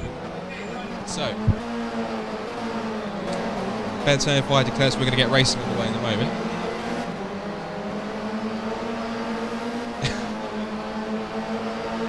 Currently showing as 8:20 in the evening here. Ben Long, pod number 1. Second place would be Ben Irwin. So all Ben front row. Make me proud. Third place would be Nathan Burton. Fourth place, Jonas Sukas. Fifth place, Dan Ryan. Sixth place, Thomas Grelevicus. Is that almost right? In seventh place, Reece Foreman. Eighth place, Mark Winwood. Ninth place, Sean McLoddick. 10th place, Steve Boyce. 11th place, Grant Lyman. 12th place, Reno DeMarco. 13th place, Matt Goodrell-Scott. And 14th place, Josh Banwell. So that's who's taking part in this B final race. Now remember, for this one, it's pretty much a dash for cash in some cases, if you like, because only the man who wins the race is going through. It's top 2, in fact. Last minute change from Ben. That's mainly because Jake Sanson never arrived from the M25. Yeah. I have to apologise on his behalf because thanks to accidents and troubles getting up, he unfortunately had to bail out, so he wasn't able to get here. So it happens, but we'll get Jack down here at another point in time, of course. So drivers now heading to their pods to get the race underway in just a few moments' time.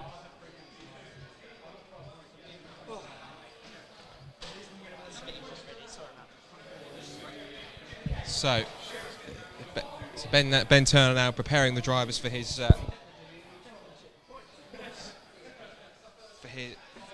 this B final. I'm going to take a seat and commentate from here. So let's now just keep an eye on what's going to happen.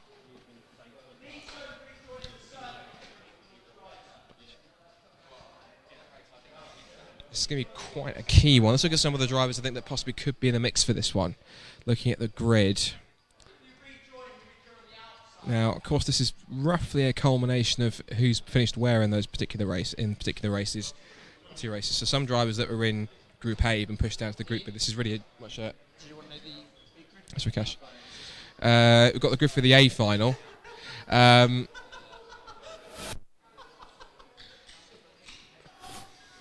Bradley Philpott finds something rather hilarious. So, yeah. So, and just for the record, we've got the grid that's coming up here for race 1. This is for the A final race, just to let you know. So Jack Ashton will start that race on pole position with David Williams alongside him. Lewis Manley and Callan Cripps will be on row 2. Calvin Dent and Dane Oliver, then Carl Chardon, Will Murphy, Stephen Moffat and Paul Day, Chris Hardwick and myself. And then good news for Bradley Philpott, he gets to start from 13th in the A final race. So only because the awful decisions by the officials, Bradley says. Don't know what they're doing, he says. I'm not sure how he feels about having to start directly, but not directly behind me, but one place behind me. So I think you better start running, but in all honesty. So, we are getting all set for racing action once again at Croft. Apologies for the length in time deciding for the decision-making process for some of the incidents there, but there can be a bit of a lengthy process in some cases. But that A race is going to be there. Hopefully we're going to get a clean race for this one, as the cars will then start to form up and we will get underway once again. The penultimate race of the evening here on the Simply Race Touring Car Championship, the 4th meeting of the season at the Croft circuit in North Yorkshire. It's one of those very underrated circuits, as many because it's situated right in the north of the country, North Yorkshire. But it's one that a lot of drivers do quite like. It hasn't got too many undulation changes. It's quite a very flat track and quite high speed as well. Lots of very fast corners, fast sections, but there are 1 or 2 technical areas, such as the final sector with the complex and the hairpin. Quite a few long corners as well, for the most part. This will be a 12-lap race for the B final. Remember, top 2 from this one will go up to the A final. So,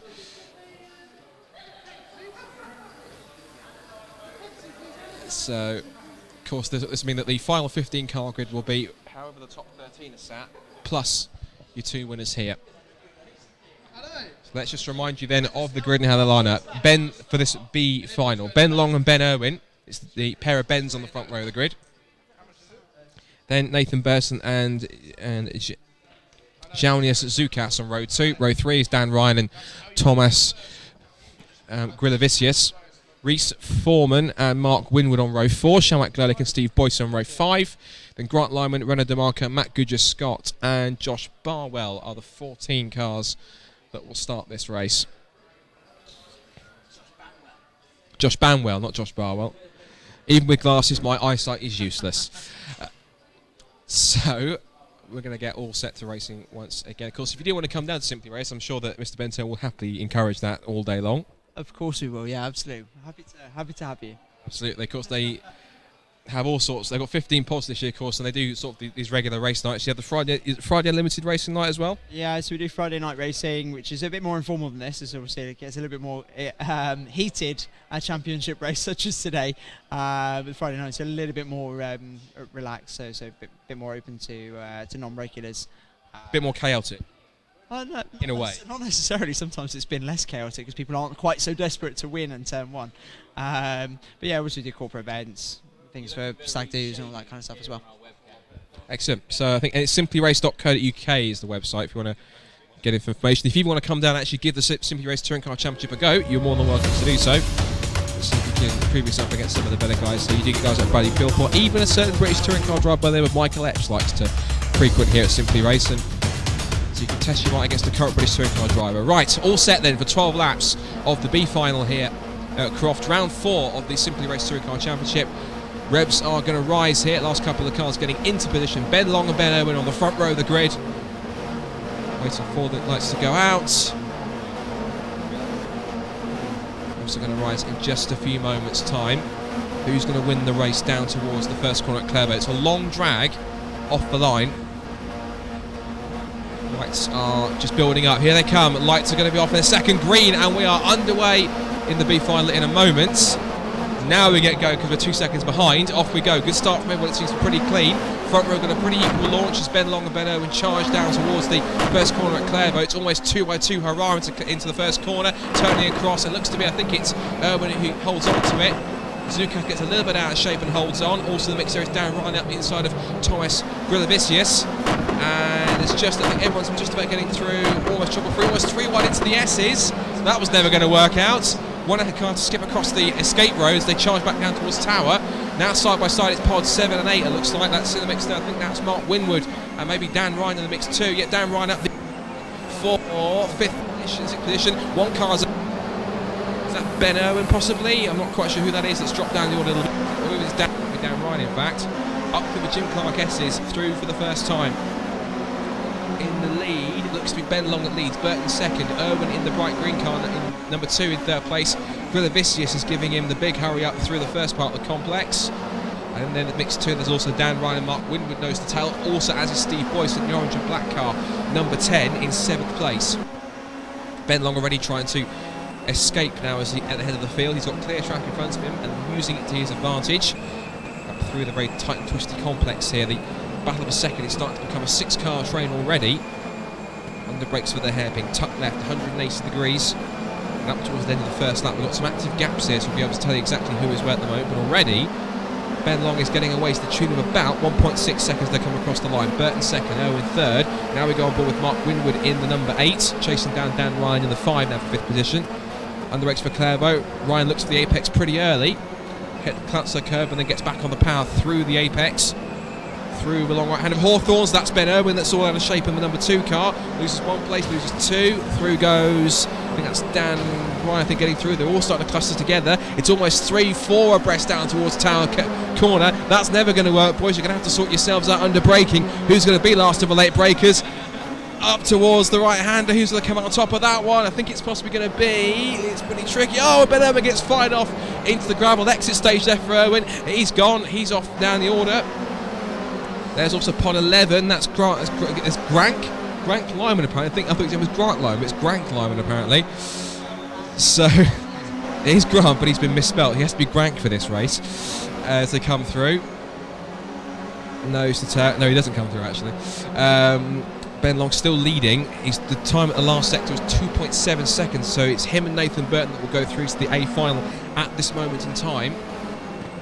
So watching on Grant Lyman, and that 5-car train in front of him, they're all scrapping over 4th down to 8th, because Grillavicius has actually managed to pull away, and he's keeping within half a second of Nathan Burton as they come towards the end of lap 2. Scrap between, it's been corrected, thank you for that, Zukas and Glodek in front. That's going on over, I think that's 7th and 8th position as they come up towards Clairvaux. They were battling side by side. That's Matt Goodger-Scott in the number 13, holding on. It's Foreman in the 7. That's the black and red car behind.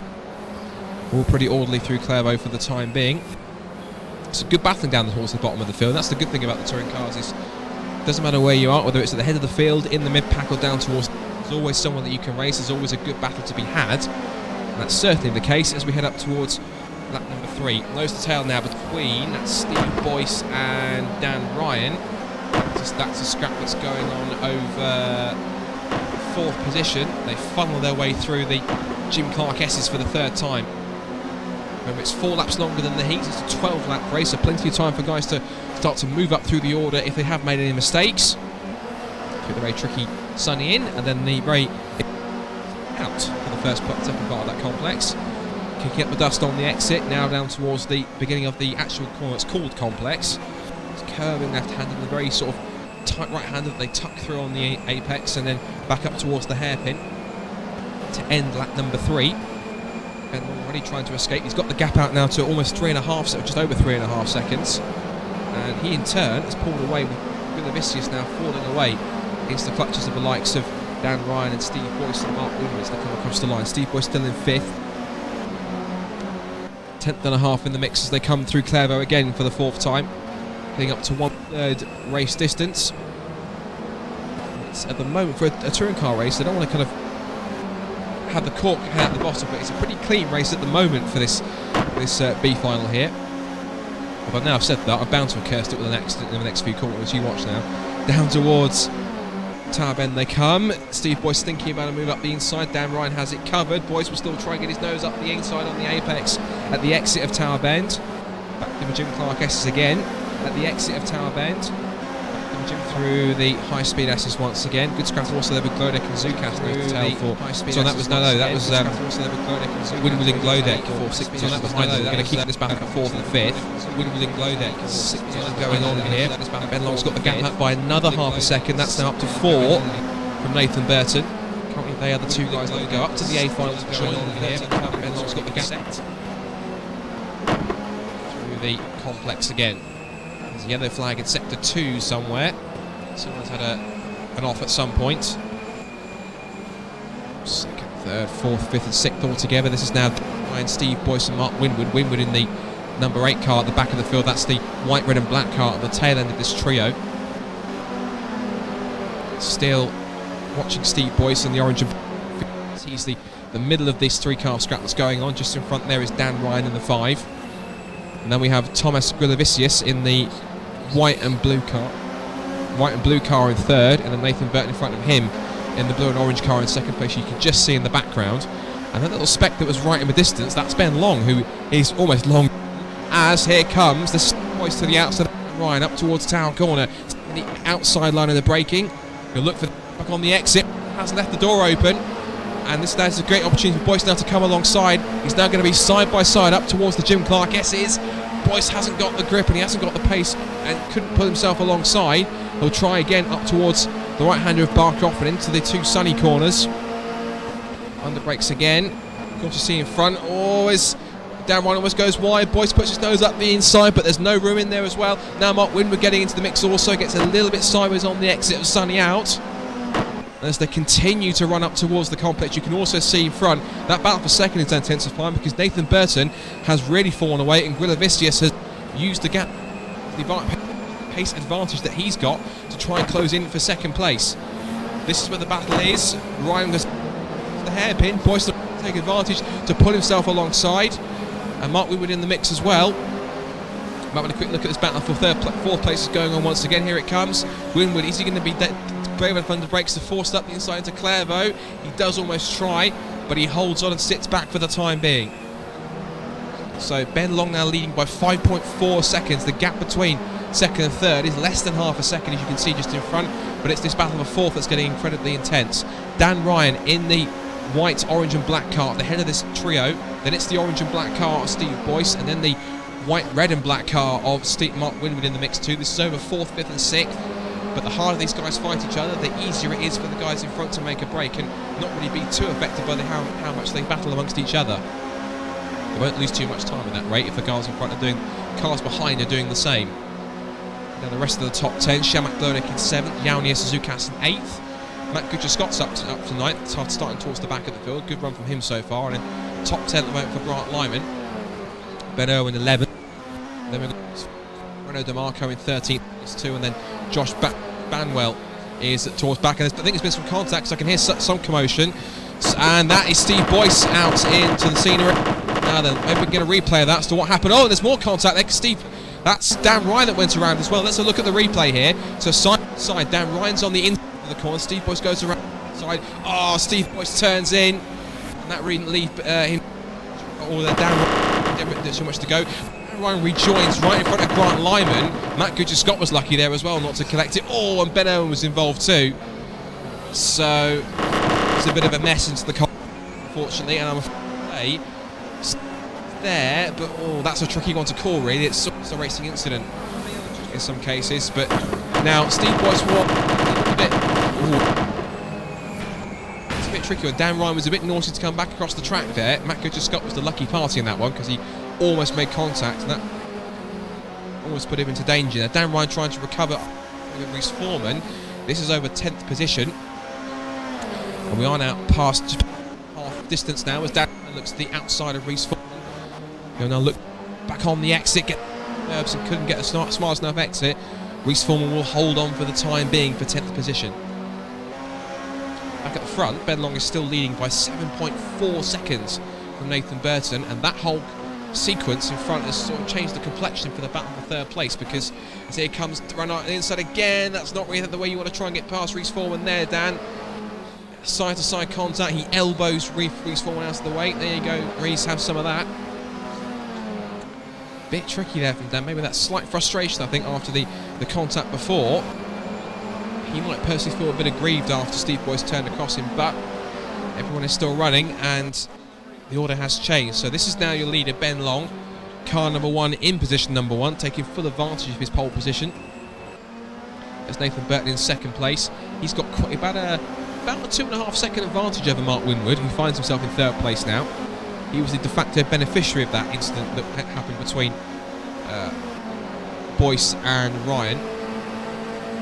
Then Thomas Grillavicius in 4th place is on board with him. So out of the Jim Clark races again, you're on board with Thomas Grillavicius in car number 6. Just closing him down, staying in the slipstream, trying to claw his way a little bit closer. He'll try and close in again under braking. Winwood holds his line. He's got a nice tentative run through the 2 sunny corners, the double apex right-hander. using the curb on the exit, now running down towards the complex again. This is again still over third place. Top two at the moment they're set, but it's really best of the rest in third place now between Winwood and Grillavicius. Grillavicius was battling over second place, but he seems to have dropped back and his pace has fallen off a little bit. This now has seen him fall back a little bit more. That's Zukas pretty wide on the exit of the hairpin. This will bring back Glodic and the recovering Steve Boyce back into play. This is over 5th, 6th and 7th. Boyce now closing in the toe, lights flashing down towards Clairvaux. Boyce will now take it inside or outside. He has to be very careful not to hit the back of Glodic under brakes, which he doesn't. Glodic gets a little bit out of shape through the exit of Clairvaux, then through Hawthorns. He's leaving the door just about open, but Boyce slots back in for the S's. Very fast right and left flick that takes them onto the back straight and up towards Tower Bend again. Lap 9 of 12, we're heading towards 3/4 distance. Boyce now looking to try and make it up for P6. Just sits back a little bit, forces Glodic to take the inside line to try and be a little bit defensive. It's a bit of a racing driver tactic there. Put yourself in the mirrors of the guy in front. Try and just make him look in there. Try and put him off. Try and force him to look in the mirrors and actually make a mistake, to miss your braking point, to overcorrect a little bit too much and force the car to snap sideways.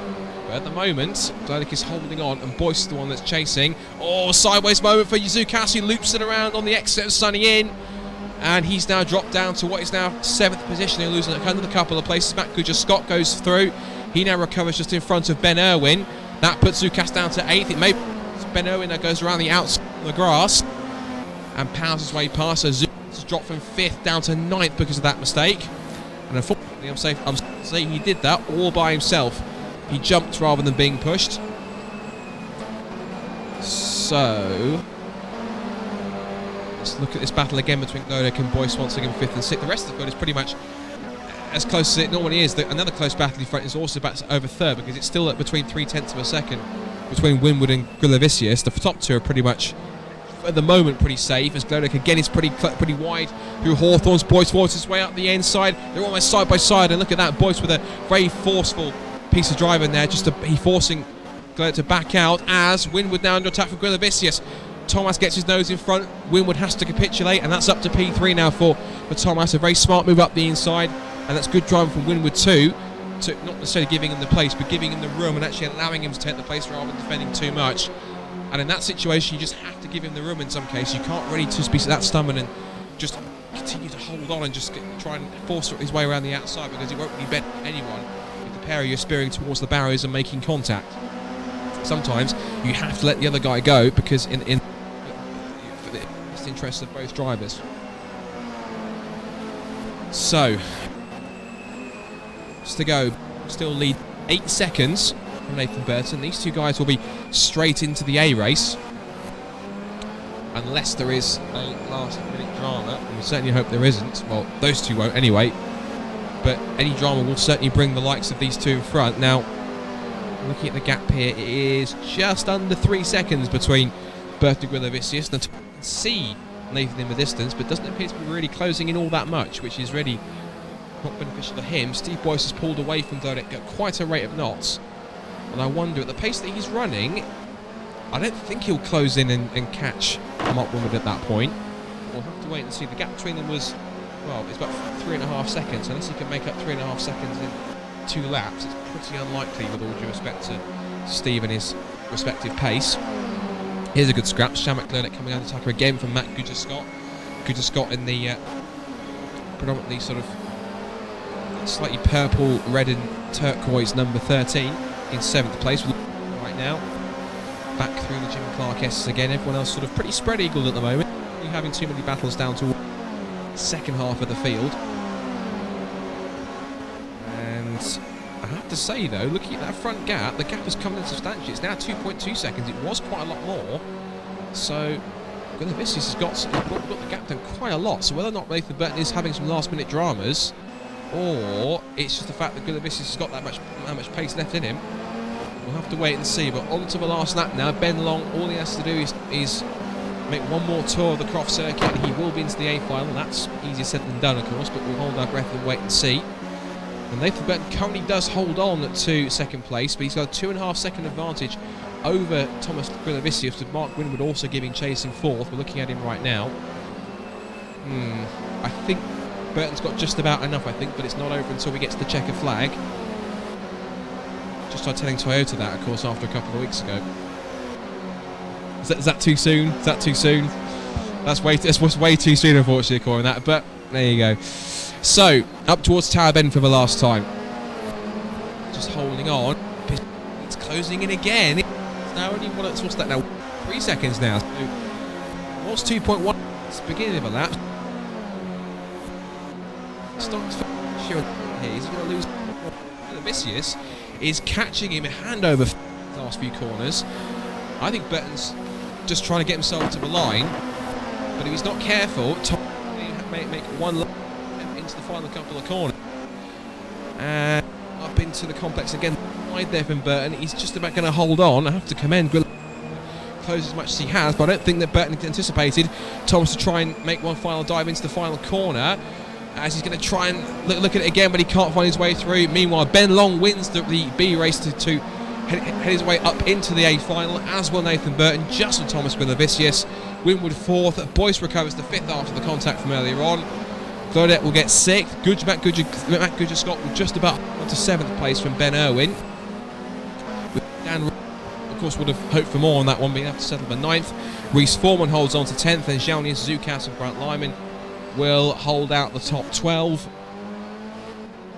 with 12 being Reese DeMarco, Rena DeMarco in 13th place, just ahead of Josh Banwell to round out the 14 cars that finished the race. And that is the end of the B races. So the top two, of course, as we said, Ben Long and Nathan Burton will now join the back of the A grid in just a moment's time. That's where I will join that one as well.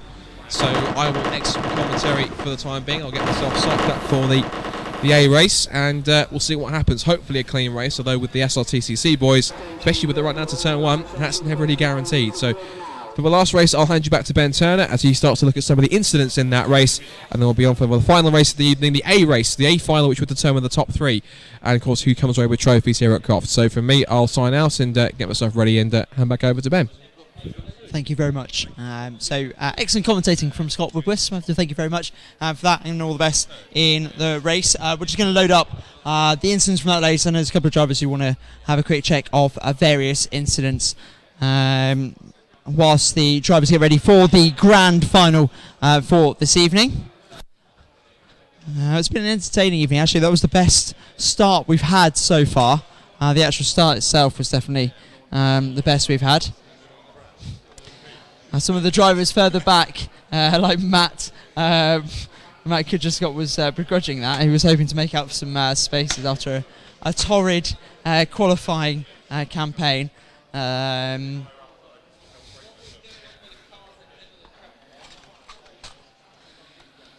So Anthony's just loading up. Our cameraman, Anthony Jordan, is loading up the replays as we speak.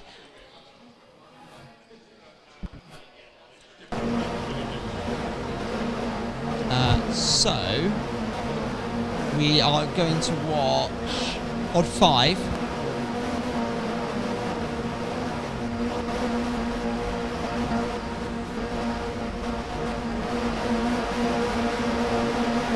Just going to find it. This is pod number 5. We're just going to quickly flick through and see if we can find the incident. I think it was on lap 3 or 4.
Found it. So this is driver number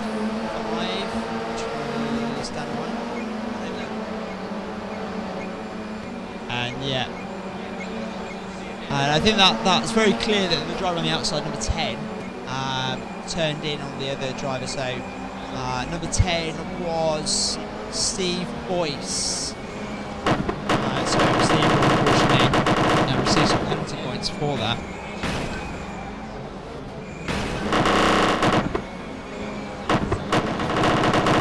Just going to quickly check so this will unsafe rejoining the circuit.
Attention grid, will all non-essential personnel leave the grid now.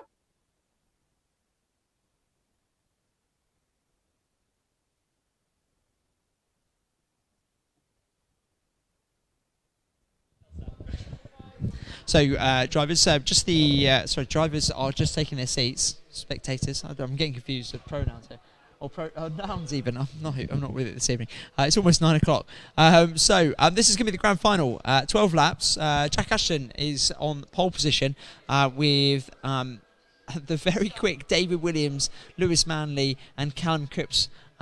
Really going to pressurise him into turn number 1. Calvin Dent in probably a highest ever qualifying position for the grand final in 5th. 6th is Dane Oliver. Carl Chard in 7th. Will Murphin in 8th place. Stephen Moffat in 9th place. Paul Day will be starting from 10th. Chris Hardwick will start in 11th place. Scott Woodward in 12th. Bradley Philpott in 13th. Ben Long will be in 14th. And Nathan Burton starting from the back in 15th place. Probably the seats to be in. Although the last race we had was a really excellent start from all drivers, and we're hoping to see a return of that in this race. We've got really exciting prospects in store. Unfortunately, you haven't got the best commentator anymore. You're stuck with me instead of the excellent Scott Woodward, who's been fantastic in the last couple of races and really helped bring the races to life.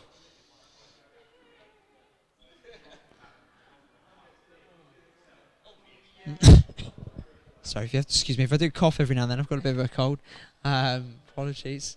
I don't mean to cough. I'll try and hold it back. I have, if you've got any comments, then feel free to write them in the Facebook page. Ideally, if it goes to the guys on YouTube, unfortunately I can't get them on the computer I'm on, maybe DJ's on the other one. So ideally, if you're on the Facebook stream, that's best. We'll be looking through your comments throughout the grand final. Maybe you've got a particular driver that you're cheering on. Please let us know who. Maybe it's just you don't want to see Bradley Philpott crash at turn 1. That's okay as well. We're hoping for a clean race though and a good battle. We've had some really good battles this evening. Some really messy racing as well in the first few starts, but I think it seems to have calmed down somewhat, and drivers have stopped weaving across the track quite so much. Looking at Shamrock, he's just next to me at the moment, who received penalty points for that.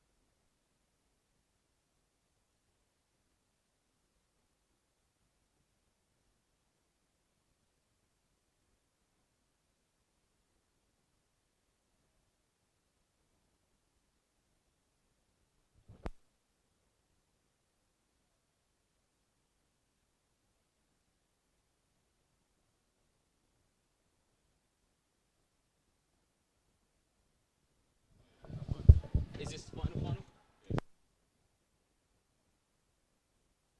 Attention grade, will all non-essential personnel. Okay.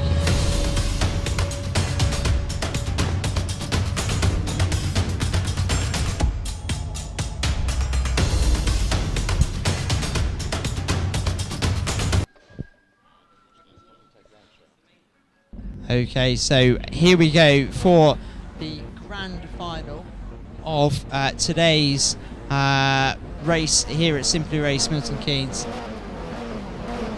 Starting on pole position is Jack Ashton, David Williams in second, Lewis Manley in third, Callum Cripps fourth, Calvin Dent fifth, and Dane Oliver starting in sixth. And the drivers pull away. I'm sorry, there was a slight glitch in your stream there. And there's some contact behind on the straight. Not entirely sure what's going on there. And lots of cries from the drivers. Most of the front runners through the first couple of corners. Oh, big contact for the yellow car. That was number 4, Callum Cripps. He's gone really hard into the chicane. There wouldn't be a lot left of that in real life. I'm not entirely sure what happened. We'll maybe try and catch a replay later on. Might have to be at the end of the race. Jack Ashton is leading though. David Williams in second. Lewis Manley in third. If we look at the battle for 4th position. And Carl Chard is looking right at the back of Lewis Manley. As they come through the fast chicane, he's going to go over to the right hand side. And there's a driver behind who's gone round. I think Bradley Philpott's saying he hit a cone and that spun him. So maybe they do actually get caught in parts of the bodywork in this sim that we're racing on today. So it's best to not run over a cone if at all possible. Stephen Moffat in the Force India coloured car, looking to put some pressure on Carl Chard. And Dane Oliver, and I think, who's that going wide? That's Carl Chard going wide in the red car. He's got a good run out of the last corner though, and he might be able to take position back. Stephen Moffat's being a bit too aggressive. He's going to get a warning for that.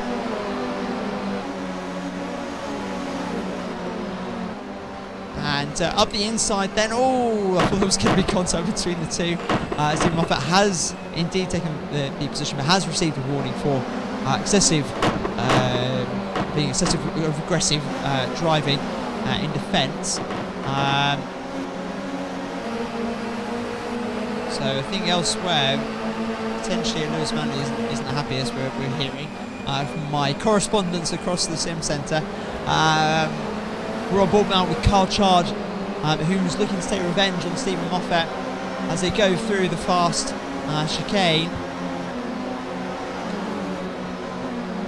He's going to pull over to the right hand side. Oh, he doesn't. There was a dangerous idea he had in his head there. Threw Sonny in. The driver's really balanced through this section of circuit. Up front, Jack Ashton and David Williams are really close together. I wonder if we can just flick to that. It's only 0.3 of a second. Lewis Manley is catching though. So we've got Jack Ashton in the blue coloured car. The lime green David Williams in second place. And the blue and gold car. Lewis Manley in third. Dane Oliver's not far. Well, another blue colour car, but slightly different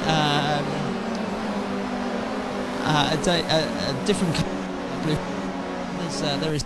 I didn't mean to sound a surprise for those of you know I was insulting Dane. I just didn't expect him. I thought he dropped off somewhere. I thought that was my mistake. Dane, if you listen to this back, I think you're an excellent driver. So anyway, moving on. Really, really close still between Stephen Moffat and Carl Chard. Just 8/10 of a second. Less than that now. That was last time across Simon. But he's going to make a move at the inside. Callum Cripps. Oh, that's a send-it move. He's given the position back. It's kind of in a Lewis Hamilton fashion. He's kind of giving it back, and then he's going to go for it again. There's 3 drivers involved. Paul Day is the driver in the orange colour. Towards Halford's UASA car through Sunny Inn. Very close between quite a few groups today. Really interesting to see such close racing. It's just a matter of getting through the first corner, as it is always with touring cars. It's really close to the front of Dane Oliver. He's looking to make a move on Lewis Manley. Can he cut back? Or is Lewis has placed? Sorry, it's different. That was Dane Oliver and Stephen Moffat. My fault. My apologies. So Stephen Moffat's moving forward nicely then. And he's going to have to go. Dane Oliver's going to have to go a bit defensive here.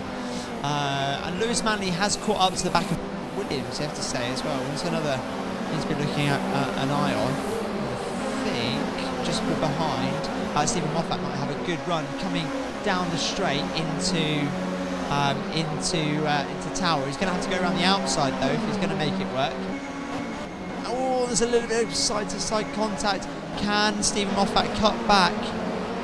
Such a fast circuit here at Croft. It's all important that you get a great run out of all the corners. He's got to, as the drivers around me are telling me, it is a good run him out that corner, but there's nowhere really to go until Sunny Inn. And Sunny Inn just is it's not really an overtaking place. It can be so tricky.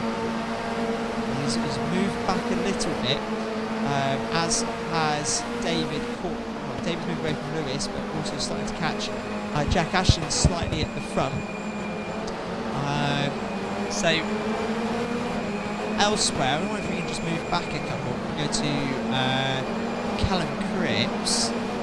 So that's Callum Cripps in our yellow colour car, who went straight into a barrier at the second corner. We're not sure why. We will look back again at the end of the race. He is currently looking to be catching Carl Chard, and we'll keep an eye on that. But however, there's quite a close attack here as well. Bradley Philpott is on a bit of a mission. He's had an unfortunate first lap after getting caught up with a traffic cone. However, there's Callum Cripps. Callum Cripps has gone off, as has the other red car, which is Carl Chard. So I wonder if we can get our cameraman to get us a replay of that. And it's a mistake from Carl Chard, and Carl Chard then comes across the front of Callum Cripps. You have to say, for once, well, I think there's some speculation that, there's some chat about how Callum hit 2 solid barriers in one race, but I don't think that one was his fault. I think that was Carl Chard's fault, unfortunately. Ben Long going wide, and that's allowed Chris Hardwick to go past. Good day for Chris Hardwick. He's doing very well. And Stephen Moffat looking to make another move on Dane Oliver. Dane Oliver knows exactly where to defend from that. However, there's a lot going on, and Jack Ashton is still leading, 6/10 ahead of David Williams. Lewis Manley is in 3rd place. Stephen Moffat in. Dane Oliver in 4th. Stephen Moffat in 5th place. Paul Day 5 seconds behind this group in 6th place. So there's a bit of side-to-side contact going on between those drivers. Bradley Philpott catching hard though, and he is looking to make a move on Paul Day, you have to think. Chris Hardwick in 8th place, Ben Long in 9th, Callum Cripps in 10th, Carl Chard in 11th, Scott Woodwis in 12th place, my commentator friend, I'm not sure what's happened. Will Murphy down in 13th place, won't be very happy with that. Nathan Burton in 14th, and Calvin Dent in 15th position. We're not quite halfway through yet. 5 laps completed. We're on the 6th lap at the moment. Lots still going on. I'm going to lose my voice. At some point, now who's that going straight on? It feels like someone might have pressed the clutch instead of the... Dane doesn't seem very happy, but I think he said that it was his fault in so many words. I'm not sure. Well, I'd like to see a replay. Can we see a replay? Cameramen. Oh, right. So he's had a bit of a wiggle, hasn't he? He's got on wide, wiggle, he's corrected. No, he's corrected though. If you look at behind him, if we go from the swing man position, there we go. He just has a little moment and he corrects. He does press the brake, but not until it's too late. So, unfortunately for Dane Oliver, he's now down in 11th place. And he's given up that position to Stephen Moffat. And Stephen Moffat is flying at the moment, so we could see our battle for the lead become a 4-way battle. David Williams at the moment is really, really close to our race leader, Jack Ashton, just 0.2 of a second between them. This is the battle here. David Williams in our lime green colour car. Jack Ashton goes to the outside. It's a left-hand bend, but he's going to have the inside for the right hand. What's going to happen here? Oh, no, it's so close. Jack's going to have to go defensive into Sunny Hill. It's not the best overtaking place in the world. Through Sunny out. Jack's got to be careful he doesn't go wide. Into down the very short straight into the left-hander. Hugs it nicely. David's looking for every opportunity. The best opportunity David might have is into this hairpin. If he can either cut back or throw it in. No. Oh, and Jack's been scared a little bit wide there, and he's had a bit of a wobble on the exit, and that might give David Williams a run into turn number 1.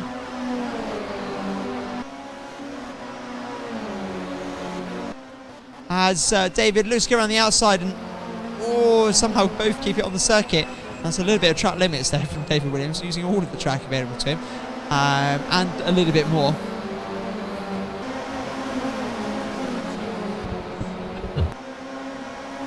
As the drivers head down to Tower, and David's looking closer than ever, just 0.2 of a second between the two. He has to go to the outside. Jack Ashton goes defensive on the right hand side. He's going to go for the cutback, although behind Stephen Moffat has caught an insane amount. He was about 2 seconds behind Lewis Manley, I'm sure he was, a couple of laps ago, and now Stephen Moffat is just behind Lewis Manley. So all of this fighting that's going on, not sure which battle to watch. Hopefully we can try and frame both of the two battles in the same shot.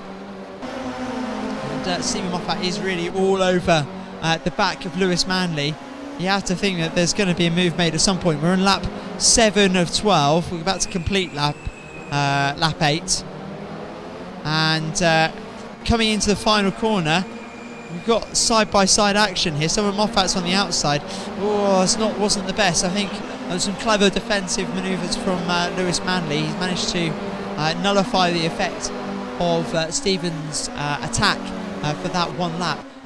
David Williams has dropped off ever so slightly. 4/10 still between them, and there's 4/10 between Lewis Manley and Stephen Moffat as well. Elsewhere, Bradley Philpott and Paul Day, very, very close from 5th place. So Bradley's going to be looking to make a move as well. I'm really hesitating to watch this race because I know there's so much happening in front as well. As these two drivers head into Tower, and there's really, really close between Stephen Moffat and Lewis Manley.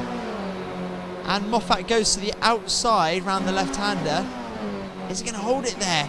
Oh, he's got a bit of a wiggle. That was Moffat, and he really held that well. And it's less than 2/10 now between David Williams and Jack Ashton, and David Williams goes up the inside, and Jack's going to have to defend really, really hard through the right-hander because he's lost the inside line, and he's done ever so well, Jack. He placed his car in exactly the right place to get away with that there. But it was a good first look for David Williams there.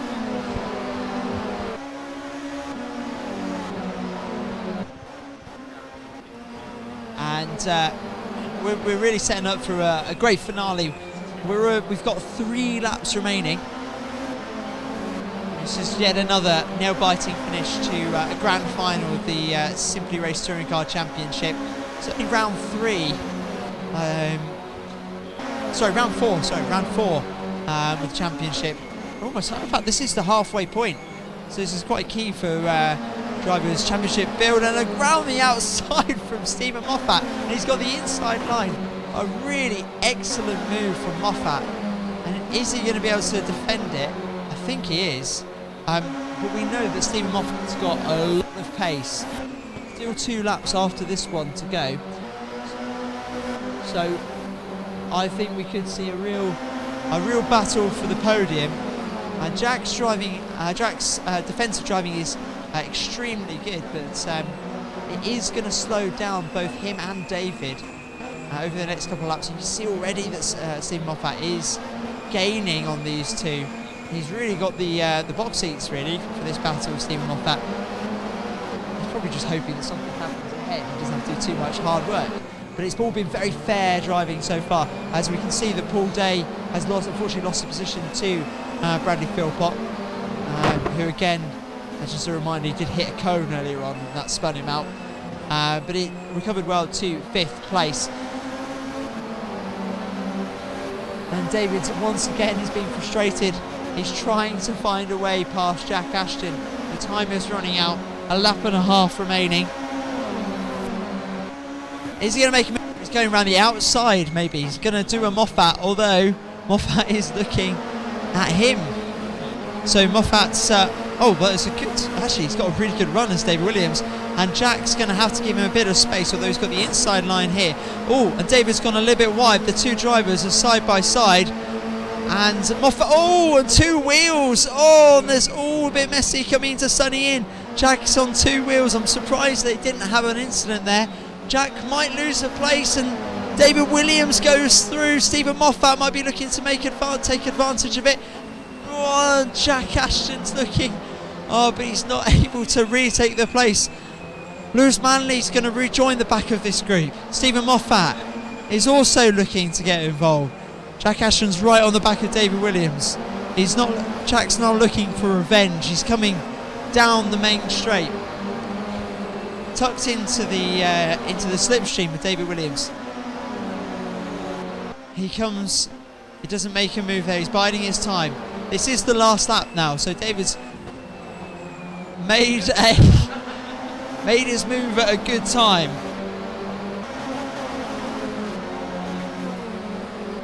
And so 3/10 between David and Jack. Stephen Moffat 3/10 behind him, and Jack's gonna look into Tower, and that's a good run now from Stephen Moffat. There's a little bit of compromise from Jack Ashton. Whether he's going to make a move here, it's so hard to make a position through this quick part of the circuit. Top 3 drivers separated by less than 0.8 of a second through the last few corners of the circuit. Sunny out. No one's going wide here, I don't think. This could be a send it moment coming into the left-hander. It isn't. And David's going to be feeling a bit of nerves, and there's some contact, a little bit of a touring car tap. That's a bit Plato-y. He comes over. Jack has kept the position. David Williams is going to cross the line to take the race win. Jack Ashton in 2nd place. 3rd place is Stephen Moffat after a great drive. Lewis Manley coming home in 4th place. Bradley Philpott, recovery drive to 5th. Paul Day in 6th place. Chris Harbick in 7th. Callum Cripps in 8th place, Dane Oliver in 9th, Carl Chard in 10th place, Ben Long in 11th. There we go, just come out of the last corner now. Nathan Burton is coming home in 12th place. 13th place, Will Murphy. Scott Woodwis in 14th, and unfortunately Calvin a 15th place beckons. Thank you very much for everyone watching the live stream. That is the end of our coverage today. Thank you for everyone on Facebook, and also anyone watching on the YouTube channel as well. Hope to catch you at the next event, which will be Wednesday, which is the V-Box Motorsport Challenge Championship. At Donington Park with the same cars for the drivers working for Race Logic. Thank you for your support, and see you again soon.